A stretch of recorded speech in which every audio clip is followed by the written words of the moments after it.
സ്വന്തം നമുക്ക് എല്ലാവർക്കും എഴുന്നേറ്റ് നിന്ന് യെശയ്യാപ്രവചനം 53-ാം അധ്യായം വായിച്ചു സ്ഥാനമായിരിക്കാം. യെശയ്യാപ്രവചനം 53-ാം അധ്യായം.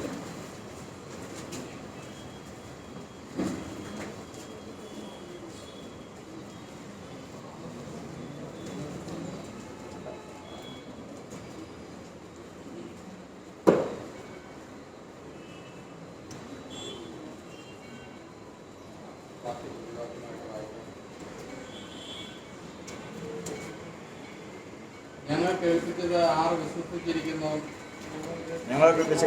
വിശ്വസിച്ചിരിക്കുന്നു. യഹോവയുടെ ഭുജം ആർക്ക് വെളിപ്പെട്ടിരിക്കുന്നു. അവൻ ഇളയ തൈ പോലെയും വട്ടനിലത്ത് നിന്ന് വേർ മുളയ്ക്കുന്നത് പോലെയും അവന് മുമ്പാകെ വളരും. അവന് രൂപഗുണമില്ല, കോമളത്വമില്ല, കണ്ടാൽ ആഗ്രഹിക്കത്തക്ക സൗന്ദര്യവുമില്ല. അവൻ മനുഷ്യരാൽ നിന്ദിക്കപ്പെട്ടും ത്യജിക്കപ്പെട്ടും വ്യസനപാത്രമായി രോഗം ശീലിച്ചവനായും ഇരുന്നു. അവനെ കാണുന്നവർ മുഖം മറച്ചു കളയത്തക്കവണ്ണം അവൻ നിന്ദിതനായിരുന്നു. നാം അവനെ ആദരിച്ചതുമില്ല. സാക്ഷാൽ നമ്മുടെ രോഗങ്ങളെ അവൻ വഹിച്ചു, നമ്മുടെ വേദനകളെ അവൻ ചുമന്നു. നാമോ ദൈവം അവനെ ശിക്ഷിച്ചും അടിച്ചും ദണ്ഡിപ്പിച്ചും ഇരിക്കുന്നു എന്ന് വിചാരിച്ചു. എന്നാൽ അവൻ നമ്മുടെ അതിക്രമങ്ങൾ നിമിത്തം മുറിവേറ്റും നമ്മുടെ അകത്യങ്ങൾ നിമിത്തം പകർന്നും ഇരിക്കുന്നു. നമ്മുടെ സമാധാനത്തിനായുള്ള ശിക്ഷ അവന്റെ മേലായി. അവന്റെ അടിപ്പിണരുകളാൽ നമുക്ക് സൗഖ്യം വന്നുമിരിക്കുന്നു. നാം എല്ലാവരും ആടുകളെ പോലെ തെറ്റിപ്പോയിരുന്നു. നാം ഓരോരുത്തരും താന്റെ വഴിക്ക് തിരിഞ്ഞിരുന്നു. എന്നാൽ യഹോവ നമ്മുടെ എല്ലാവരുടെയും അകൃത്യം അവന്റെ മേൽ ചുമത്തി. തന്നെത്താൻ താഴ്ത്തി വായ് തുറക്കാതിരുന്നിട്ടും അവൻ പീഡിപ്പിക്കപ്പെട്ടു.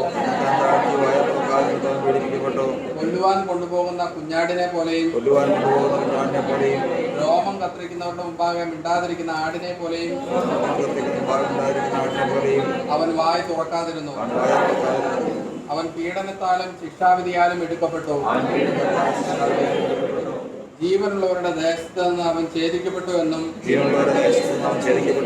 എന്റെ ജനത്തിന്റെ അതിക്രമം നിമിത്തം അവന് ദണ്ഡനം വന്നുവെന്നും അവന്റെ തലമുറയിൽ ആർ വിചാരിച്ചു. അവൻ സാഹസമൊന്നും ചെയ്യാതെയും അവന്റെ വായിൽ വഞ്ചനയൊന്നും ഇല്ലാതെയും ഇരുന്നിട്ടും അവർ അവന് ദുഷ്ടന്മാരോട് കൂടെ ശവക്കുഴി കൊടുത്തു. അവന്റെ മരണത്തിൽ അവൻ സമ്പന്നന്മാരോട് കൂടെ ആയിരുന്നു. എന്നാൽ അവനെ തകർത്ത് കളവാൻ യഹോവയ്ക്ക് ഇഷ്ടം തോന്നി. അവനവനെ കഷ്ടം വരുത്തി. അവന്റെ പ്രാണൻ ഒരു അകൃത്യയാഗമായി തീർന്നിട്ട് അവൻ സന്തതിയെ കാണുകയും ദീർഘായുസ് പ്രാപിക്കുകയും യഹോവയുടെ ഇഷ്ടം അവന്റെ കയ്യാൽ സാധിക്കുകയും ചെയ്യും. അവൻ തന്റെ പ്രയത്നഫലം കണ്ട് തൃപ്തനാകും. നീതിമാനായ എന്റെ ദാസൻ തന്റെ പരിജ്ഞാനം കൊണ്ട് പലരെയും നീതീകരിക്കും. അവരുടെ അകൃത്യങ്ങളെ അവൻ വഹിക്കും. അതുകൊണ്ട് ഞാൻ അവന് മഹാന്മാരോട് കൂടെ ഓഹരി കൊടുക്കും. ബലവാന്മാരോട് കൂടെ അവൻ കൊള്ള പങ്കിടും. അവൻ തന്റെ പ്രാണനെ മരണത്തിന് ഒഴുക്കിക്കളയുകയും അനേകരുടെ പാപം വഹിച്ചും അതിക്രമക്കാർക്ക് വേണ്ടി ഇടനിന്നും കൊണ്ട് അതിക്രമക്കാരോട് കൂടെ എണ്ണപ്പെടുകയും ചെയ്യുകയാൽ തന്നെ. കർത്താവിനെ സ്തുതിക്കാം. ഹല്ലേലൂയ, സ്തോത്രം. വലിയവനായ ദൈവമേ, നമ്മുടെ പിതാവേ, ഇന്നലെ സമയത്തിനായി ഞങ്ങൾ കർത്താവിനെ സ്തുതിക്കുന്നു. കർത്താവിന്റെ സന്നിധിയിലേക്ക് ഞാൻ അടുത്തു വരുന്നല്ലോ. കർത്താവിന്റെ മേശയിൽ നിന്ന് ഭക്ഷിച്ച് പാനം ചെയ്യുവാൻ കർത്താവ് ഞങ്ങൾക്ക് മൊഴി തന്നിരിക്കുന്നല്ലോ. കർത്താവിന്റെ കൃപയും സാന്നിധ്യം ഞങ്ങളോടൊപ്പം ഇരുന്ന് കർത്താവിന്റെ തിരുമേശയിൽ നിന്ന് ഭക്ഷിച്ച് പാനം ചെയ്ത് ഞങ്ങളെ തന്നെ ഒന്ന് ക്രമീകരിച്ച് കർത്താവിന്റെ എല്ലായിരിക്കാൻ ഞങ്ങളെ ദൈവങ്ങളിലേക്ക് സമർപ്പിക്കുന്നു. സഭയെ കർത്താവിന്റെ മൂലം അനുഗ്രഹത്തെ അഭിവൃദ്ധിയിലേക്ക് നയിക്കണം. വിശുദ്ധീകരണത്തിലേക്ക് നയിക്കുമാറാകണം. കർത്താവെ ഏവരെയും കർത്താവ് സന്ദർശിച്ചു വരണം. എല്ലാ ഭവനങ്ങളും സ്വസ്ഥതയും സമാധാനവും ഇതുമൂലം അനുഭവിക്കട്ടെ. കർത്താവെ ദേശത്തിന് കർത്താവ് സൗഖ്യം വരുത്തണം. യേശുവിന്റെ നാമത്തിൽ തന്നെ നമുക്കിരിക്കാം. കർത്താവിന്റെ പരിശുദ്ധ നാമത്തിന് മഹത്വം ഉണ്ടാകുമാറാകട്ടെ. കർത്താവിൻ്റെ മേശയിൽ നിന്ന് ഭക്ഷിപ്പാനും പാനം ചെയ്യുവാനും നാം അടുത്ത് വന്നിരിക്കുകയാണ്. ഈ ശുശ്രൂഷയുടെ പ്രധാനപ്പെട്ട 4 ഘട്ടങ്ങളാണ്. ഒന്നാമത്തെ, സഭ കൂടി വരുന്നതും സങ്കീർത്തനങ്ങളോടും സ്തുതികളോടും കൂടി കർത്താവിലേക്ക് കൂടി വരുന്നതും. രണ്ടാമത്, പാദ ശുശ്രൂഷയും. മൂന്നാമത്, കർത്താവിൻ്റെ മേശയുടെ ശുശ്രൂഷയും.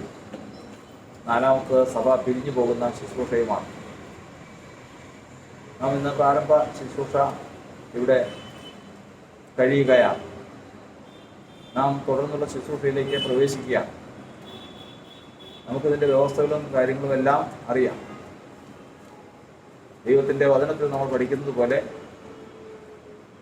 ഈ ശുശ്രൂഷയിലേക്ക് പ്രവേശിക്കണമെങ്കിൽ കർത്താവായ യേശുക്രിസ്തുവിന്റെ തിരുനാമത്തിൽ മാനസാന്തരവും പാപമോചനവും പ്രാപിച്ചവനായിരിക്കണം.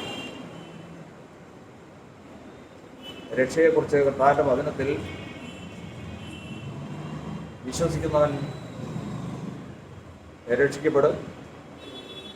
കർത്താവിൻ്റെ നാമത്തെ വിളിച്ചപേക്ഷിക്കുന്നവൻ രക്ഷിക്കപ്പെടും.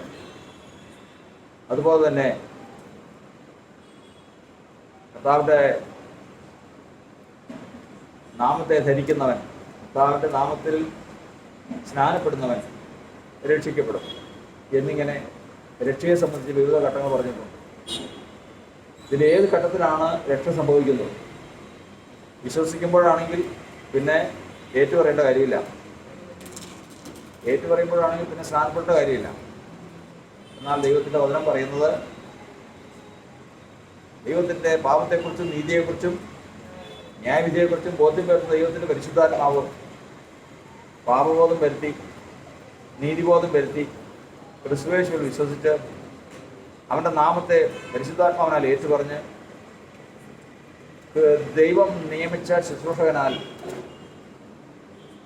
ക്രിസ്തുവിന് പകരം സ്ഥാനാപതികളായി ദൈവം ശുശ്രൂഷ ഏൽപ്പിച്ചുള്ള ശുശ്രൂഷകനാൽ പാപമോചന സ്നാനം ഏറ്റൊരു വ്യക്തിയാണ് വചനപ്രകാരം രക്ഷിക്കപ്പെട്ടതെന്ന് പറയും. അതാണ് രക്ഷയുടെ പൂർത്തീകരണം. അതിലിതെല്ലാം അടങ്ങിയിട്ടുണ്ട്. അപ്രകാരം പാപബോധനം പ്രാപിച്ച വ്യക്തികളായിരിക്കണം ഈ ശുശ്രൂഷയിലേക്ക് പ്രവേശിക്കുന്നത്. അവിടെ നമുക്ക് കാണുവാൻ കഴിയുന്നത് മൂന്നാമത്തെ ഘട്ടം നമ്മൾ പ്രകാരം കേട്ടു. ഒന്നാമത്തെ ഘട്ടം വിശ്വസിച്ചു, പാപങ്ങളെ ഏറ്റുപറഞ്ഞു, കർത്താവിനെ ഏറ്റുപറഞ്ഞു, കർത്താവിനെ വിളിച്ചപേക്ഷിച്ചു. സ്നാനത്തെ സംബന്ധിച്ചിടത്തോളം നമ്മൾ പറഞ്ഞു, സ്നാനപ്പെടുത്തേണ്ടത് ആരാണ്? കർത്താവിൻ്റെ നാമത്തിൽ ആണ് സ്നാനം എന്ന് നമുക്ക് എല്ലാവർക്കും അറിയാം. യേശുക്രിസ്തുവിന്റെ നാമത്തിലാണ് സ്നാനം. ഈ പേര് വിളിച്ചവർ ആരെങ്കിലും യേശുക്രിസ്തുവിന്റെ നാമത്തിൽ സ്നാനപ്പെടാത്ത ആരെങ്കിലും ഉണ്ടോ? ഇല്ല എന്ന് വിശ്വസിക്കുന്നു. യേശുക്രിസ്തുവിന്റെ നാമത്തിൽ സ്നാനപ്പെട്ടിരിക്കണം. അല്ലാത്ത മറ്റുള്ള സ്നാനങ്ങളൊന്നും പാപമോചന സ്നാനമല്ല. അപ്പോൾ ഇപ്രകാരം സ്നാനപ്പെടുന്നവർ ആരാണ് സ്നാനപ്പെടുത്തേണ്ടത്? വചനം പറയുന്നത് അവൻ അവളെ വചനത്തോടുകൂടി ജലസ്നാനത്താൽ കഴുകിയെടുപ്പാൻ. ആരാരെ? കർത്താവായ യേശുക്രിസ്തു സഭയെ കഴുകിയെടുപ്പാൻ. സ്നാനപ്പെടുത്തേണ്ടത് ആരാ? കർത്താവാണ് സ്നാനപ്പെടുത്തുന്നത്. എന്നാൽ കർത്താവ് ഇപ്പോൾ ഇവിടെ ഇല്ല. കർത്താവ് സ്വർഗാരോഹണം ചെയ്തു, ജഡത്തിലില്ല അവിടെ. എന്നാൽ കർത്താവ് ക്രിസ്തുവിന് പകരം സ്ഥാനാപതികളായി ദൈവം ശുശ്രൂഷ ഏൽപ്പിച്ചിട്ടുള്ളവരുണ്ട്. ആ ശുശ്രൂഷ ഏൽപ്പിച്ചിട്ടുള്ളവർ മുഖാന്തരം ശുശ്രൂഷ ഏറ്റിരിക്കണം. ആ ശുശ്രൂഷ ഏൽക്കുന്നത്, ആ ശുശ്രൂഷ ചെയ്യുന്നതിനെക്കുറിച്ച് ദൈവത്തിൻ്റെ വചനത്തിൽ നമ്മൾ ഗ്രഹിക്കുന്നുണ്ട്. ആ വ്യവസ്ഥ പ്രകാരം ശുശ്രൂഷ ഏറ്റുകഴിഞ്ഞാൽ നമ്മുടെ പുറമേയുള്ള മനുഷ്യനെ നമ്മുടെ പ്രാണനിൽ നിന്ന് ഉരിഞ്ഞു കളഞ്ഞു. അതായത് മനുഷ്യന് ദേഹം, ദേഹി, ആത്മാവ്, മനസ്സ് എന്ന് പറയുന്ന 4 ഘടകങ്ങളുണ്ട്. 3 ഘടകങ്ങൾ ഉള്ളത് ലോകത്തിൽ വളർന്നതോടുകൂടി അത് 4 ഘടകങ്ങളായിത്തീരും. 4ാമത്തെ ഘടകമാണ് മനസ്സ്. ചിന്താഗതികളും വ്യക്തിത്വ ബോധവും എല്ലാം അതിൽ നിന്നാണ്. ദൈവത്തിൻ്റെ വചനത്തിൽ നമ്മൾ പഠിക്കുന്നത് സ്നാനത്തിൽ ഈ ഘട്ടങ്ങളെല്ലാം 4ആക്കി തീർക്കും, 4ആക്കി വേർതിരിക്കും. ഇതിനെയൊക്കെ ദേഹത്തെ, ദേഹിയെ, ആത്മാവിനെ, മനസ്സിനെ 4ആക്കി വേർതിരിച്ചതിന് ശേഷം അതുകൊണ്ടാണ് വചനം പറയുന്നത്, ദൈവത്തിൻ്റെ വചനം ഇരുവായത്തുള്ള ഏത് വാളിനേക്കാൾ മുറിച്ചേറിയതും പ്രാണനെയും ആത്മാവിനെയും സന്ധിമഞ്ചകളെയും വേർപിടിക്കുന്നു. ഇനി അടുത്തതാണ് ഹൃദയത്തെ ചിന്തനങ്ങളെയും ഭാവങ്ങളെയും വിവേചിക്കുന്നു. അത് മനസ്സിനെ സംബന്ധിക്കുന്നതാണ്. ഇത് നാലായിട്ട് എന്നിട്ട് വിഭജിക്കും. വിഭജിച്ചതിന് ശേഷം ഇതിനകത്ത് പ്രാണനെ മാത്രം, ദേഹിയെ മാത്രം തൻ്റെ രക്തം തെളിച്ച് വേർതിരിക്കും. അതുകൊണ്ടാണ് ഒരു മനുഷ്യൻ രക്ഷിക്കപ്പെടുമ്പോൾ ജഡത്തിൻ്റെ വീണ്ടെടുപ്പ് കഴിഞ്ഞിട്ടില്ല, നമുക്കിനി പുത്രത്വം ബാക്കിയുണ്ട്. നമ്മുടെ ആത്മാവിൻ്റെ വീണ്ടെടുപ്പേ കഴിഞ്ഞിട്ടുള്ളൂ. നമ്മുടെ പ്രാണന്റെ വീണ്ടെടുപ്പ് കഴിഞ്ഞ് നമ്മൾ ദൈവത്തിൻ്റെ മക്കളായി തീർന്നെങ്കിലും ഇനിയും നമുക്കൊരു പുത്രത്വം കൂടി ശേഷിക്കുന്നുണ്ട്. ഏത് പുത്രത്വമാണ്? ജഡത്തിൻ്റെ വീണ്ടെടുപ്പായ പുത്രത്വത്തിന് വേണ്ടി കാത്തു ഉള്ളിൽ ഞരങ്ങിക്കൊണ്ടിരിക്കുകയാണ്. അപ്പം നമുക്കിനി പുത്രത്വം കൂടി കിട്ടാണ്ട്. ഏത് പുത്രത്വം? ജഡവും കൂടി മാറിയതിന് ശേഷം വീണ്ടെടുപ്പ് ജഡത്തിനും കൂടെ കഴിയുന്ന ദിവസം വരും. അത് കർത്താവിൻ്റെ വരവെങ്കിലാണ്. അങ്ങനെ വേർതിരിച്ച ദേഹി, രക്ഷിക്കപ്പെട്ട ദേഹിയിൽ കർത്താവിൻ്റെ രക്തം തളിച്ചിരിക്കുകയാണ്. അതുകൊണ്ട് തന്നെ ദേഹിയിൽ ഒരു പുതിയ ജീവൻ നമുക്ക് വന്നിട്ടുണ്ട്. അതാണ് ഗ്ലോറിയുടെ ആത്മാവ് അല്ലെങ്കിൽ മഹത്വത്തിൻ്റെ ആത്മാവ് എന്ന് പറയുന്നത്. അതുകൊണ്ട് ഇനി നമ്മുടെ ആത്മാവ് മരിക്കുകയില്ല. ജഡം മരിക്കും, പാപനിമിത്തം ജഡം മരിക്കുമെങ്കിലും ആത്മാവ് നീതി നിമിത്തം ജീവനാവും. അതിനി ഒരിക്കലും നശിക്കുകയില്ല, മരിക്കുകയുമില്ല. അങ്ങനെ ആത്മാവിൽ ആ ജീവനെ പ്രാപിച്ചിട്ടുള്ളവൻ ആണ് രക്ഷയിൽ വന്ന് തിരുമേശ അനുഭവിക്കേണ്ടത്. ആത്മാവ് മരിച്ചു കിടക്കുന്നവന് ഇതുകൊണ്ട് ഒരു പ്രയോജനമില്ല. മാത്രമല്ല അത് ന്യായവിധിക്ക് ഹേതുവാകും. അതുകൊണ്ട് കർത്താവിൻ്റെ നാമത്തിൽ നമ്മൾ പഠിക്കുന്നത് വിശ്വാസത്തിൽ വന്നു, വീണ്ടെടുപ്പ് കഴിഞ്ഞു, പ്രാണൻ ജീവിച്ചു എന്നുള്ളതൊക്കെ ശരി തന്നെയാണ്. പക്ഷെ പിന്നീടുള്ള അവൻ്റെ ജീവിതം നമുക്കറിയാൻ പാടില്ല. ഏതെല്ലാം വഴിക്ക് നടന്നിട്ടുണ്ട്, ആരെല്ലാം കൂടെ പോയിട്ടുണ്ട്. മരണത്തിന് തക്ക പാപമുണ്ട്, അല്ലാത്ത പാപമുണ്ട്, നിസ്സാരമായവയുണ്ട്, സാരമായവയുണ്ട്. പാപത്തെക്കുറിച്ച് അങ്ങനെ ലിസ്റ്റ് ധാരാളമുണ്ട്. ഇതിൽ ഏതൊക്കെ ചെയ്തിട്ടാണ് വന്നിരിക്കുന്നത് നമുക്കറിയാൻ പാടില്ല. അതിന് ദൈവത്തിൻ്റെ വചനം പറയുന്നത് വിശുദ്ധമായത് നായ്ക്കൾക്ക് കൊടുക്കരുത്. വിശ്വാസത്തിൽ ഈ വീണ്ടെടുപ്പ് മുമ്പ് പറഞ്ഞതുപോലെ ആ വീണ്ടെടുപ്പ് കഴിഞ്ഞ ഒരുവൻ അവൻ തിരുമേശ അനുഭവിക്കാൻ വരുമ്പോൾ അതിനകത്ത് നായ്ക്കളുണ്ടാകാം. നായ്ക്കൾ എന്ന് പറഞ്ഞു കഴിഞ്ഞാൽ തങ്ങൾക്ക് ലഭിച്ച വിശദീകരണം മറന്ന് സംസാരിക്കാൻ, പ്രവർത്തിക്കുക മുതലായിട്ടുള്ള കാര്യങ്ങളാൽ ഇത് കെട്ടുപോയിട്ടുള്ളവരുണ്ട്. അവരെ വിട്ടുപോകുന്ന പാപത്തിലേക്ക് തിരിഞ്ഞവരാണ്. അവരെയാണ് നായ്ക്കളെന്ന് പറയുന്നത്. നായ്ക്കൾക്ക് ഇത് കൊടുക്കാൻ പാടില്ല. വിശുദ്ധമായത് നായ്ക്കൾക്ക് കൊടുക്കരുത്. അപ്പോൾ ഇരിക്കുന്ന ആയിരിക്കാൻ നമുക്കറിയാൻ പാടില്ല. നമ്മൾ ആരെല്ലാം ഏതെല്ലാം വഴിക്ക് തിരിഞ്ഞിട്ടുണ്ട്, എവിടെയെല്ലാം സംസാരിച്ചിട്ടുണ്ട്, എവിടെയെല്ലാം വഞ്ചനം കാണിച്ചിട്ടുണ്ട്, എവിടെയെല്ലാം മരണത്തിനൊക്കെ പാപം ചെയ്തിട്ടുണ്ട് നമുക്കറിയാൻ പാടില്ല. പക്ഷേ അതുകൊണ്ട് ശുശ്രൂഷയുടെ സ്ഥാനത്ത് നിന്ന് ഈ ശുശ്രൂഷ വാഴ്ത്തി, കർത്താവിന്റെ നാമത്തിൽ വാഴ്ത്തി കൊടുക്കുമ്പോൾ ശുശ്രൂഷകരും സഭയും കുറ്റമറ്റവരായി തീരാനാണ് സഭയെ കൊണ്ട് സാക്ഷ്യം പറയുക. അതുകൊണ്ട് സ്വന്തം ഉത്തരവാദിത്വത്തിലും എന്താണ് ഈ ചെയ്യാൻ പോകുന്നത്, എന്താണ് സംഭവിക്കാൻ പോകുന്നത് എന്ന് അറിഞ്ഞിട്ട് വേണം അതിലേക്ക് കൈനീട്ടാൻ. കാരണം ആ ഉത്തരവാദിത്വം ഇവിടെ ശുശ്രൂഷകൻ സഭയെ ഒഴിയുകയാണ്. അതിനി സ്വന്തം ഉത്തരവാദിത്വത്തിനാണ്.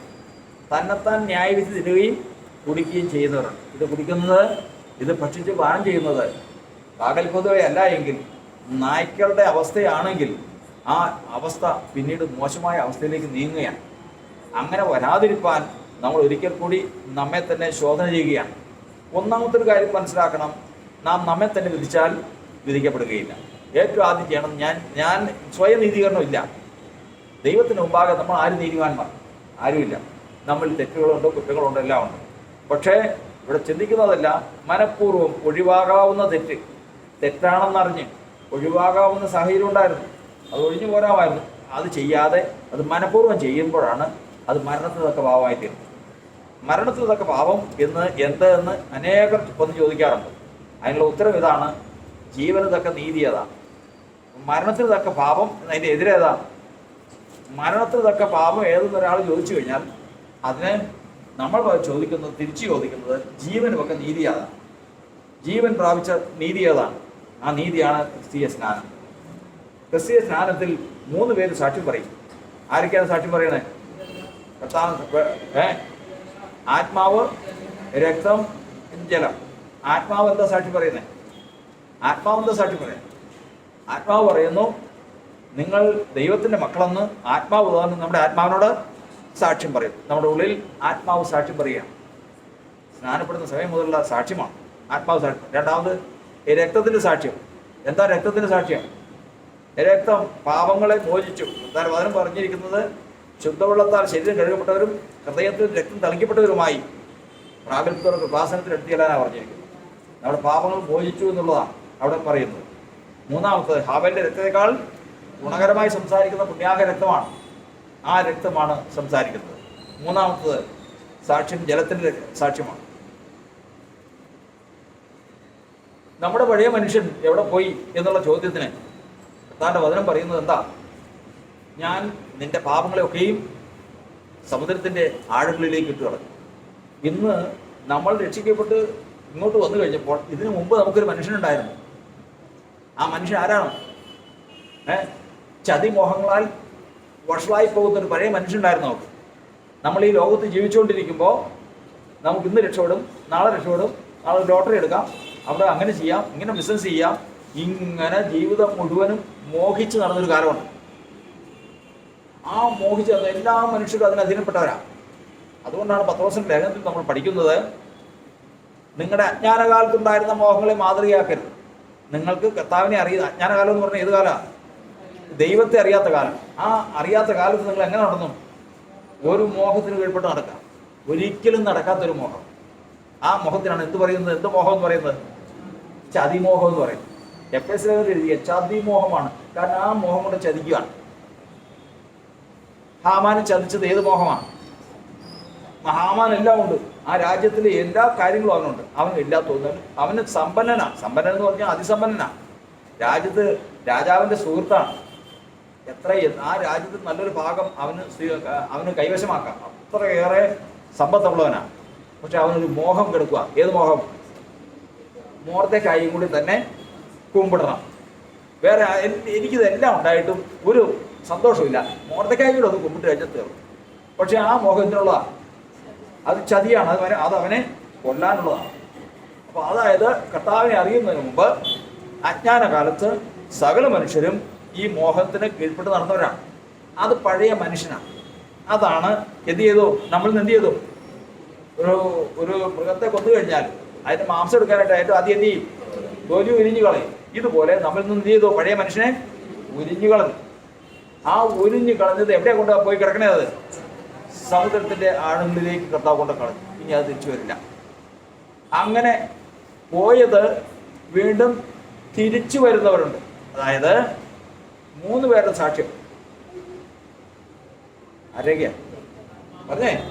ആത്മാവ്, രക്തം, ജലം. അപ്പൊ ഈ 3 പേരും ഈ ജലം എന്ന് പറയും സാക്ഷ്യം. ആത്മാവ് എന്ന് സാക്ഷ്യം പറയും. ആത്മാവ് സാക്ഷ്യം പറയുന്നത് ഇവൻ ദൈവത്തിന്റെ പൈതലാണ് എന്ന് ആത്മാവ് സാക്ഷ്യം പറയും. രക്തം എന്ന് സാക്ഷ്യം പറയും ഇവന്റെ പാപം മോചിക്കാൻ ഇത് തളിച്ചിട്ടുണ്ട് എന്ന് സാക്ഷ്യം പറയും. ഇനി മൂന്നാമത്തെ ജലം എന്ന് പറയും. അന്ത്യകാലത്ത് സമുദ്രത്തിലുള്ള എല്ലാവരെയും തിരിച്ചു വരുത്തുമെന്ന് പറഞ്ഞിട്ടുണ്ട്. ഇതിലേക്ക് പോയ സമയം അങ്ങ് പോകും. ജലം പറയുന്ന സാക്ഷ്യമാണ് ഇവന്റെ പഴയ മനുഷ്യൻ ഇവിടെ ഇതിനകത്തുണ്ട്. സമുദ്രം എന്ത് പറയും എന്ന് പറഞ്ഞേ? ഇവന്റെ പഴയ മനുഷ്യൻ, ഇവൻ ഉരിഞ്ഞു കളഞ്ഞ മനുഷ്യൻ, പണ്ട് അജ്ഞാനകാലത്ത് ചതിമോഹങ്ങളാൽ വഷളായി പോകുന്ന ആ മനുഷ്യൻ ഇപ്പൊ എവിടെയുണ്ട്? സമുദ്രത്തിലുണ്ടെന്ന് ആര് സാക്ഷ്യം പറയും? ജലം സാക്ഷ്യം പറയും. 3 സാക്ഷ്യമാണ്. ആയരേഖ ഒന്നുകൂടെ പറഞ്ഞേ, മനസ്സിലാക്കാൻ വേണ്ടിയിട്ടാണ്. ആത്മാവ്, ജലം, രക്തം 3 പേരുടെ സാക്ഷ്യമാണ്. ഇത് നമുക്കുണ്ട്, വിശ്വാസികൾക്കുണ്ട്. എന്നാൽ ഈ 3 സാക്ഷ്യവും നഷ്ടപ്പെട്ടതിന് ശേഷം അവൻ വേറെ തരത്തിലേക്ക് വരും. എങ്ങനെ? കർത്താനുസൃതം കൃപയുടെ ആത്മാവിനെ നിന്ദിക്കും. രണ്ടാമത്തത് തന്നെ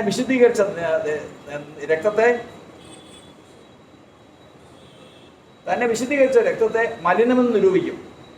മൂന്നാമത്തത് ദൈവപുത്രനെ ചവിട്ടിക്കളയും.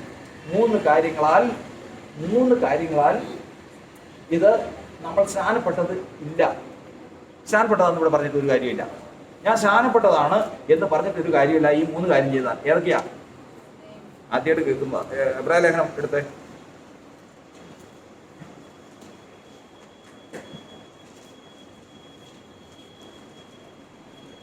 5-ാം അധ്യായത്തിൻ്റെ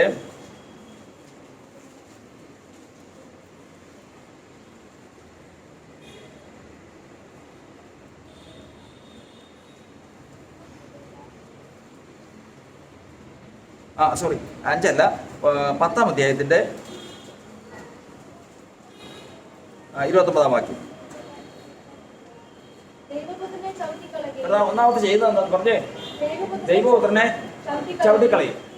അതായത് എല്ലാവരും ശ്രദ്ധിക്കണേ, നമ്മൾ ഈ ലോകത്ത് വിശ്വാസത്തിലേക്ക് വരുമ്പോൾ 2 ശക്തികളാണ്. ഏതൊക്കെയാ?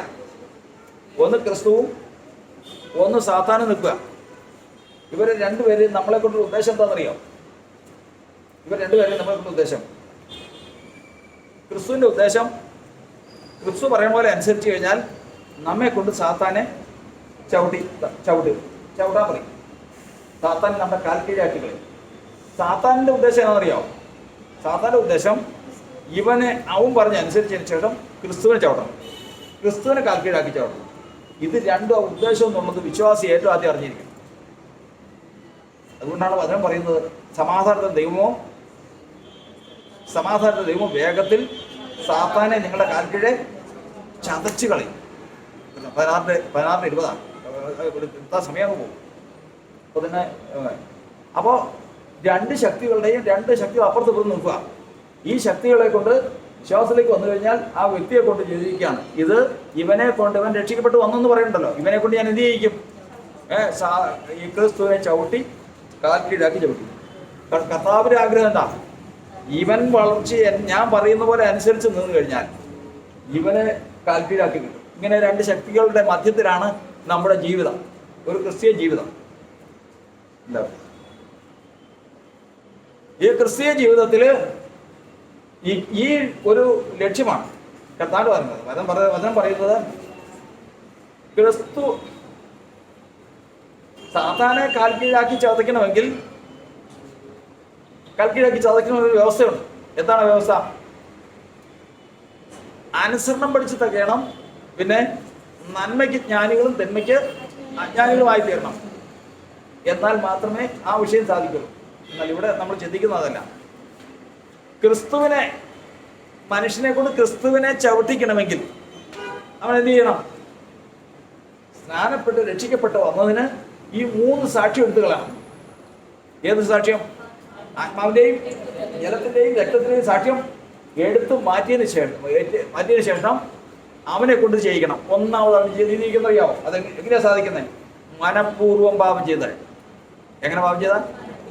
പെട്ടെന്ന് ഒരു ദേഷ്യപ്പെട്ടു പോയി, ഒരു വലിയൊരു പാപം ചെയ്തത്, ഒരു ദോഷം ചെയ്തു, പെട്ടെന്ന് ഒരു കാര്യം പ്രവർത്തിച്ചു പോയി, ദേഷ്യം വന്ന് ചെയ്തു.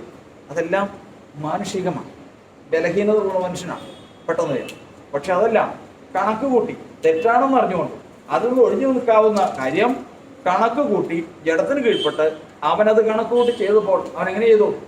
മനഃപൂർവ്വം ചെയ്തപ്പോൾ ആ ഒരു പാളയത്തിൽ ആർപ്പാണ്. ഏത് പാളയത്തിൽ? ശത്രുവിന്റെ പാളയത്തിൽ ആർപ്പാണ്. കാരണം ശത്രു ജയിച്ചു. ഇന്ന് ആരെ ചവിട്ടാൻ പോവാ? ക്രിസ്തുവിന്റെ ദൈവപുത്രനെ എന്ത് ചെയ്യാൻ പോവാ? ആര്? ഈ വിശ്വാസിയെ കൊണ്ട് ഒരിക്കൽ രക്ഷ പ്രാപിച്ച് സന്തോഷത്തോടെ ആർപ്പോടുകൂടി സ്നാനപ്പെട്ട് സ്നാനക്കടവിൽ നിന്ന് കയറി വന്ന് സന്തോഷത്തോടെ ആരാധിച്ചവനെ കൊണ്ട് ഇന്ന് എന്ത് ചെയ്യിക്കാൻ പോവാ? ക്രിസ്തുവിനെ ചവിട്ടിക്കാൻ പോവാ. അവിടെ വചനത്തിൽ പറഞ്ഞിരിക്കുന്നത് ദൈവപുത്രനെ ചവിട്ടിക്കളയിക്കും. 1, 2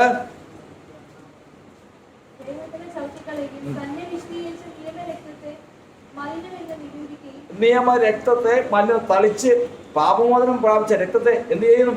മലിനമെന്ന് നിരൂപിക്കും. അത് എന്താന്നുള്ളത് ഇപ്പൊ വിശദീകരിക്കാൻ സമയമില്ല. മലിനമെന്ന് നിരൂപിക്കും. 2, 3 കൃപയുടെ ആത്മാവിനെ നിന്ദിക്കുകയും. സാക്ഷ്യം പറഞ്ഞ ആരൊക്കെയാ?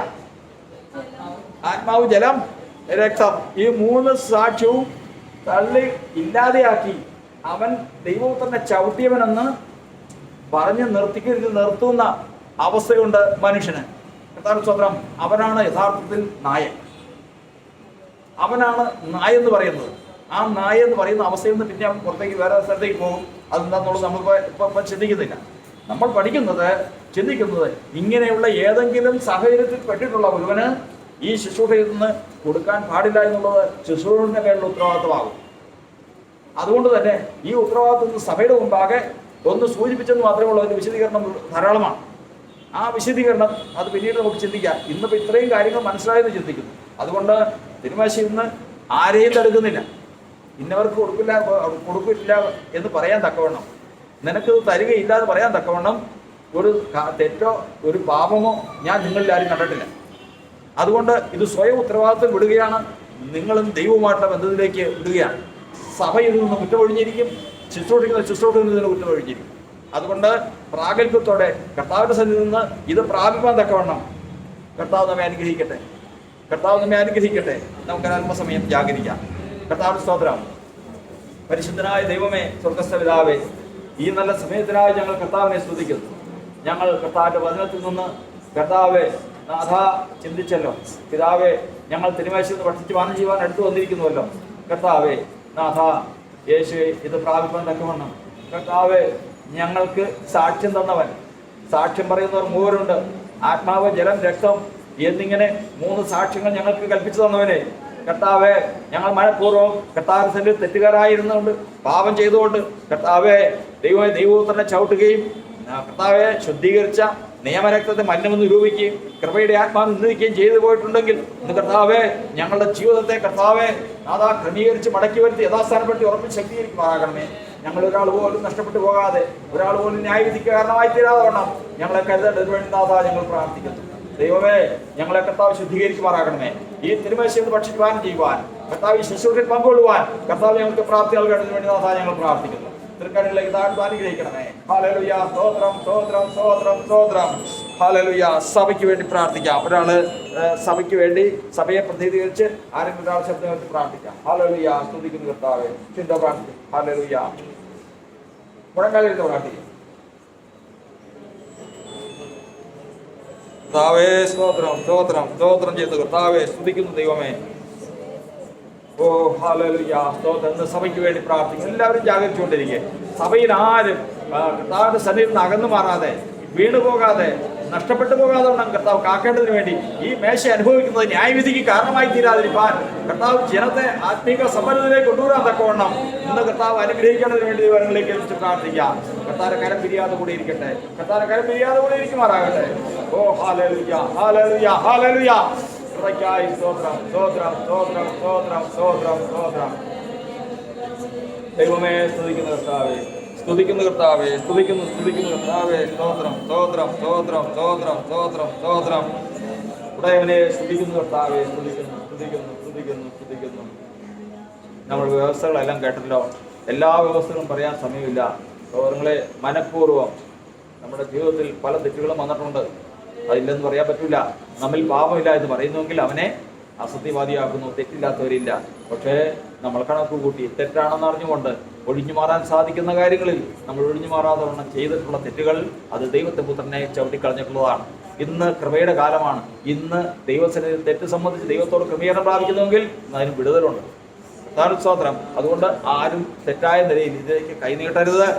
ഒരിക്കൽ കൂടി ഓർപ്പിക്കുകയാണ്. ഞാനും ഈ ശുശ്രൂഷ മുമ്പാകെ നിങ്ങളോട് പറഞ്ഞതിന് ശേഷം ഞാൻ ശ്രേഷ്ഠനാകുകയില്ല. ഞാനും ഇതിന് മുമ്പാകെ ഭയപ്പെടുകയാണ്. കർത്താവിന്റെ ആത്മാവ് നമ്മെ സഹായിക്കട്ടെ. പ്രാഗൽഭ്യമുള്ളവർ എഴുന്നേറ്റ് നിന്ന് തങ്ങളുടെ സാക്ഷ്യം പറയാം. തിരുമേശയിൽ ഇങ്ങനെ പറഞ്ഞാൽ മതി. കൃപയാൽ അതില്ലെങ്കിൽ ഒന്നുമില്ല.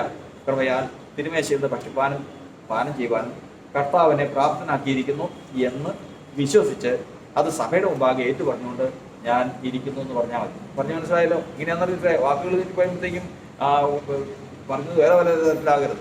കൃപയാൽ തിരുമേശയിൽ നിന്ന് ഭക്ഷിപ്പാനും പാനം ചെയ്യുവാനും എനിക്ക് പ്രാപ്തിയുണ്ടെന്നല്ല, കർത്താവിനെ പ്രാപ്തനാക്കിയിരിക്കുന്നുവെന്ന് ഞാൻ വിശ്വസിച്ചുകൊണ്ട് അത് സഭയുടെ മുമ്പാകെ ഏറ്റ് പറഞ്ഞുകൊണ്ട് അവിടെ ഇരിക്കുന്നു. എല്ലാവരും ശുശ്രൂഷ എടുക്കുന്നവർ എഴുന്നേറ്റ് സാക്ഷ്യം പറയും. പറഞ്ഞോ, ഓരോരുത്തർ പറഞ്ഞോ. സൗകര്യമാരോട് പറ.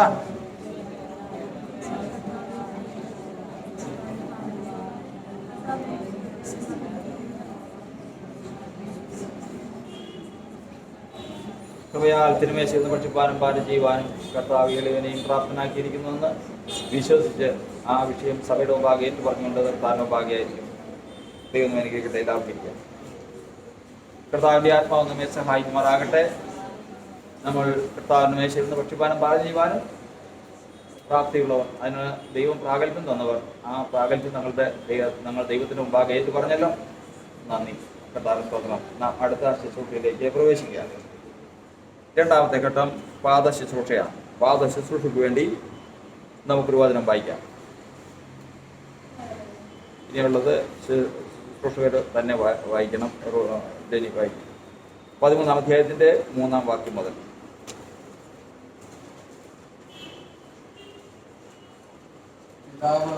ഇല്ല, യോഹന്നാന്റെ സുവിശേഷം 13-ാം അധ്യായത്തിന്റെ 3 മുതലുള്ള വാക്യങ്ങൾ.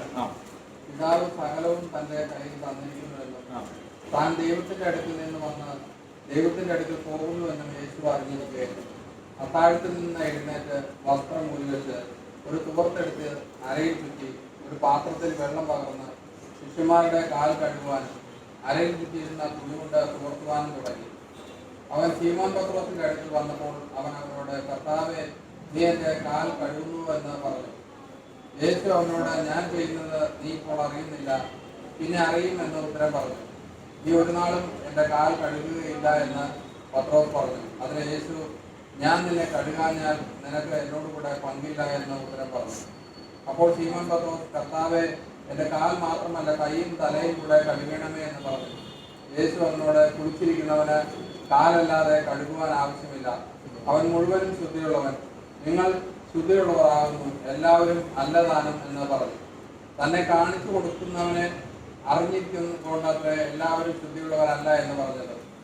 അവൻ അവരുടെ കാൽ കഴുകിയിട്ട് വസ്ത്രം ധരിച്ച് വീണ്ടും ഇരുന്ന് അവരോട് പറഞ്ഞത്, ഞാൻ നിങ്ങൾക്ക് ചെയ്തത് ഇന്നത് എന്ന് അറിയുന്നുവോ? നിങ്ങൾ എന്നെ ഗുരുവെന്നും കർത്താവെന്നും വിളിക്കുന്നു. ഞാൻ അങ്ങനെ ആകൊണ്ട് നിങ്ങൾ പറയുന്നത് ശരി. കർത്താവ് ഗുരുവുമായ ഞാൻ നിങ്ങളുടെ കാൽ കഴുകിയെങ്കിൽ നിങ്ങളും തമ്മിൽ തമ്മിൽ കാൽ കഴുകേണ്ടതാകുന്നു. ഞാൻ നിങ്ങൾക്ക് ചെയ്തതുപോലെ നിങ്ങളും ചെയ്യേണ്ടതിന് ഞാൻ നിങ്ങൾക്ക് ദൃഷ്ടാന്തം തന്നിരിക്കുന്നു. ആമേൻ, ആമേൻ, ഞാൻ നിങ്ങളോട് പറയുന്നു, ദാസൻ യജമാനേക്കാൾ വലിയവനല്ല, ദൂതൻ തന്നെ അയച്ചവനേക്കാൾ വലിയവനുമല്ല. നിങ്ങൾ അറിയുന്നുവെങ്കിൽ ചെയ്താൽ ഭാഗ്യവാന്മാർ. സ്തോത്രമാണ്. സാക്ഷി പറഞ്ഞാൽ പ്രധാന മേശയിൽ വെട്ടിപ്പാനും പാലം ചെയ്യുവാനും പ്രാഗൽഭ്യം ഉണ്ടെങ്കിൽ ആ സാക്ഷി എഴുന്നേറ്റ് പറയണം.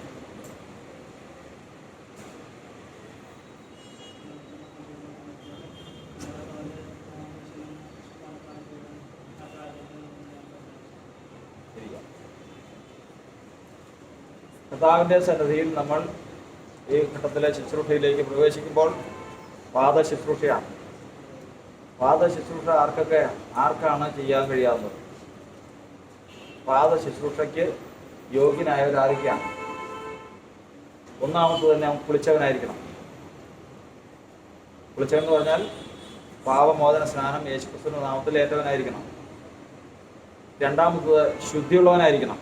അപ്പോൾ കുളിച്ചവന് ശുദ്ധി ഉണ്ടാകണമെന്നില്ല. യൂദയും കുളിച്ചതാണ്, പക്ഷെ ശുദ്ധിയില്ലായിരുന്നു. കാരണം കുളിച്ചതിന് ശേഷം ചില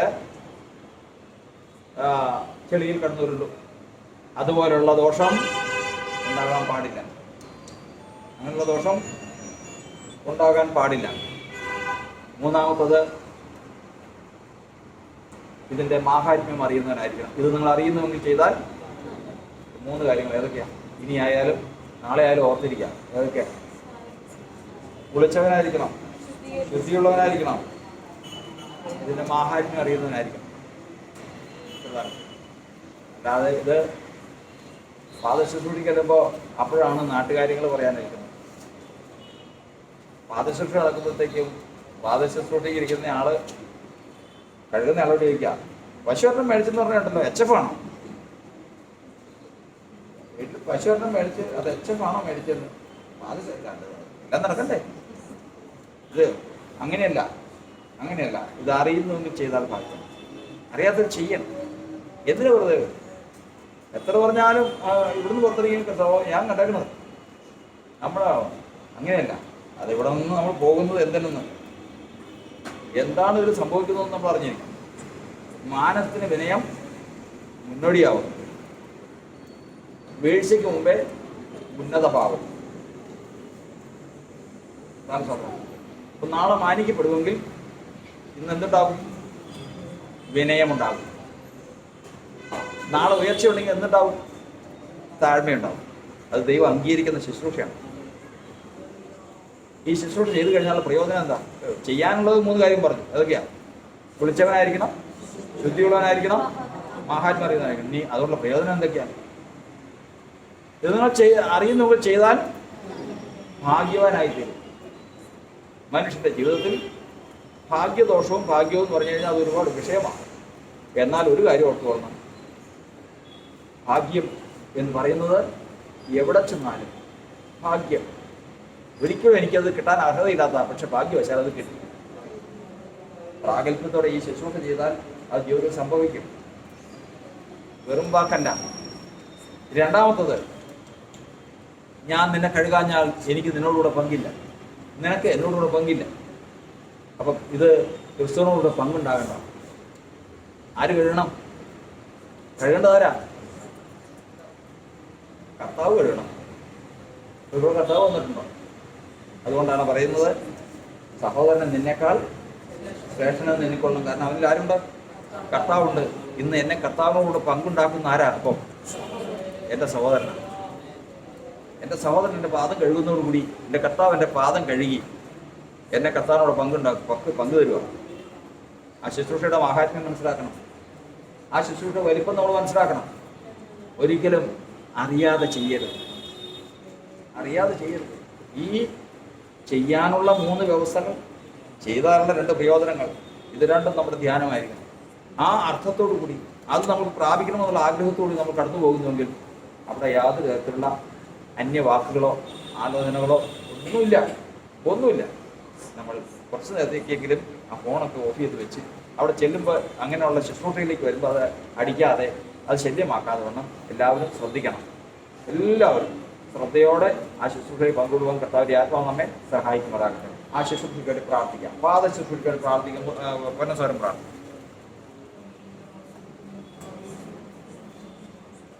ദൈവമേ, സ്തുതിക്കുന്ന കർത്താവേ,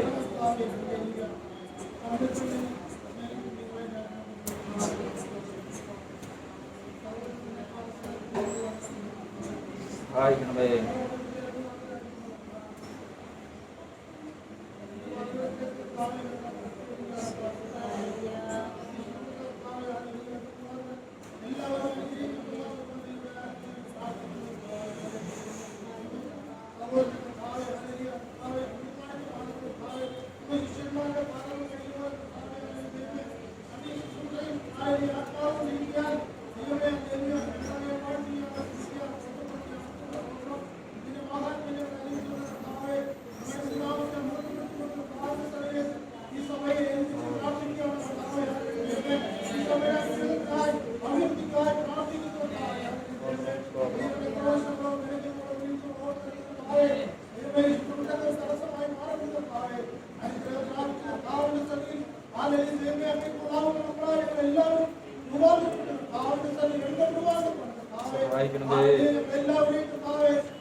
നമുക്കൊരു പാട്ട് പാടുകയും ഈ 2 പേര് കടന്നു പോവുകയും ചെയ്യാം. സ്തോത്രം.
Samana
ജീവൻ കൊടുക്കാനായി നീ മരിച്ചു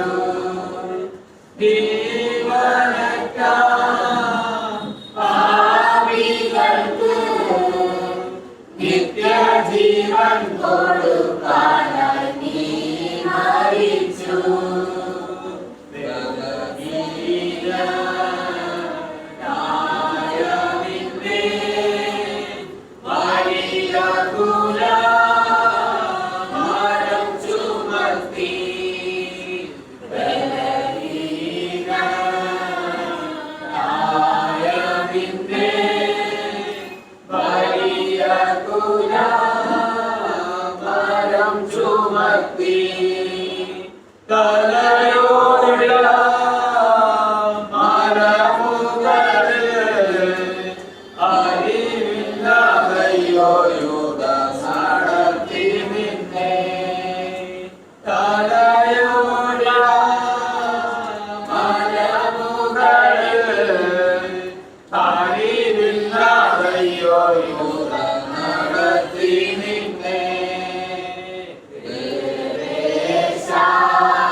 ജീവൻ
ജീവൻ കൊടുക്കാനായി നീ മരിച്ചു.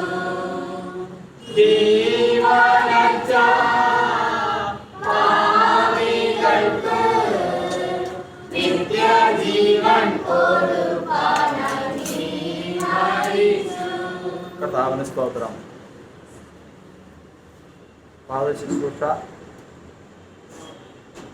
പാദശുശ്രൂഷ ചെയ്യാൻ ആഗ്രഹിച്ചവരും സമർപ്പിച്ചവരും ആരെങ്കിലും ചെയ്യാത്തതുണ്ടോ? ഇല്ല. എല്ലാവരും പാദശുശ്രൂഷ എല്ലാവരും ആ ശുശ്രൂഷ ദൈവഹിതപ്രകാരം നിവർത്തിച്ചുവെന്നും ഞാനത് ശ്രദ്ധിക്കുകയാണ്. എല്ലാവരും അതിൻ്റേതായ ഗൗരവത്തോടു കൂടി തന്നെ ദൈവത്തിൻ്റെ വചനപ്രകാരം തന്നെ അത് നിർവഹിച്ചതുകൊണ്ട് ഞാൻ ദൈവത്തെ സ്തുതിക്കുകയാണ്. അതിൻ്റെ ആത്മാവ് ആ വചനത്തിലിരിക്കുന്ന വ്യവസ്ഥ പ്രകാരം തന്നെ അവകാശവും ഏത് വിഷയത്തിലും ഭാഗ്യമായി എന്ന് പറയത്തക്കതായ ഒരു സാക്ഷ്യവും സഭയ്ക്കുണ്ടാകട്ടെ. കർത്താവിന് സ്തോത്രം. നാം ഈ ശുശ്രൂഷയുടെ രണ്ടാമത്തെ ഭാഗം കഴിഞ്ഞു. ഒന്നാമത്തത് നാം പ്രാർത്ഥിച്ച് ആരംഭിച്ച് കൂടി വന്നു. രണ്ടാമത് പാദശുശ്രൂഷയും കഴിഞ്ഞ് മൂന്നാമത്തെ ഭാഗമാണ് കർത്താവിൻ്റെ മേശയിൽ നിന്ന് ഭക്ഷിച്ച് പാനം ചെയ്യുക എന്നുള്ളത്. ദൈവനാമത്തിന് മഹത്വമുണ്ടാകുമാറാകട്ടെ. മർക്കോസിൻ്റെ സുവിശേഷം 14-ാം അധ്യായത്തിൻ്റെ 22 മുതൽ 26 വരെയുള്ള വാക്യങ്ങളെ അടിസ്ഥാനമാക്കി ഈ ശുശ്രൂഷ ഇവിടെ നിവർത്തിക്കുക. മർക്കോസിൻ്റെ സുവിശേഷം 14-ാം അധ്യായത്തിൻ്റെ 22 മുതൽ 26 വരെയുള്ള വാക്യങ്ങൾ ഇനി വായിക്കാം. അവർ ഭക്ഷിക്കുമ്പോൾ അവൻ അപ്പമെടുത്ത് വാഴ്ത്തി നിർത്തി അവർക്ക് കൊടുത്തു. വാങ്ങുവിൻ, ഇത് എൻ്റെ ശരീരം എന്ന് പറഞ്ഞു. പിന്നെ പാനപാത്രം എടുത്ത് സ്തോത്രം ചൊല്ലി അവർക്ക് കൊടുത്തു. എല്ലാവരും അതിൽ നിന്ന് കുടിച്ചു.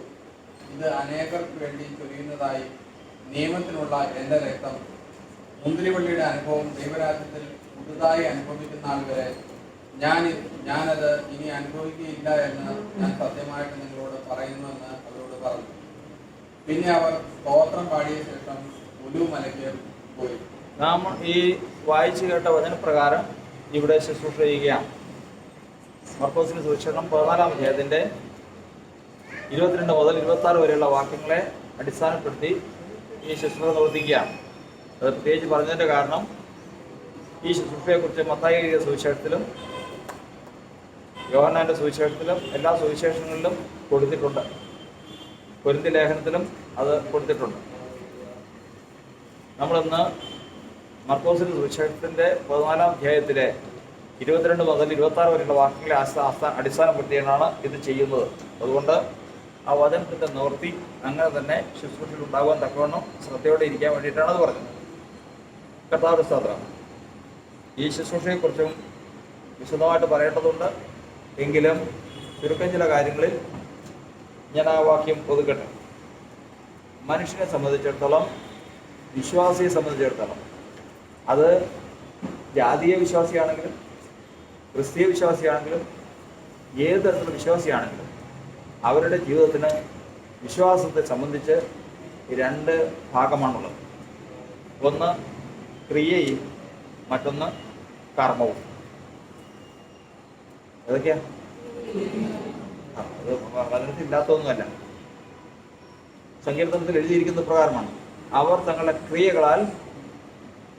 ക്രിയകളാൽ മലിനപ്പെട്ടു, അവരുടെ കർമ്മങ്ങളാൽ പരസംഗം ചെയ്തു. സമയം മുമ്പോട്ട് പോകുന്നുണ്ട്, ഞാൻ എടുക്കാം. സങ്കീർത്തനത്തിൽ വായിക്കാം.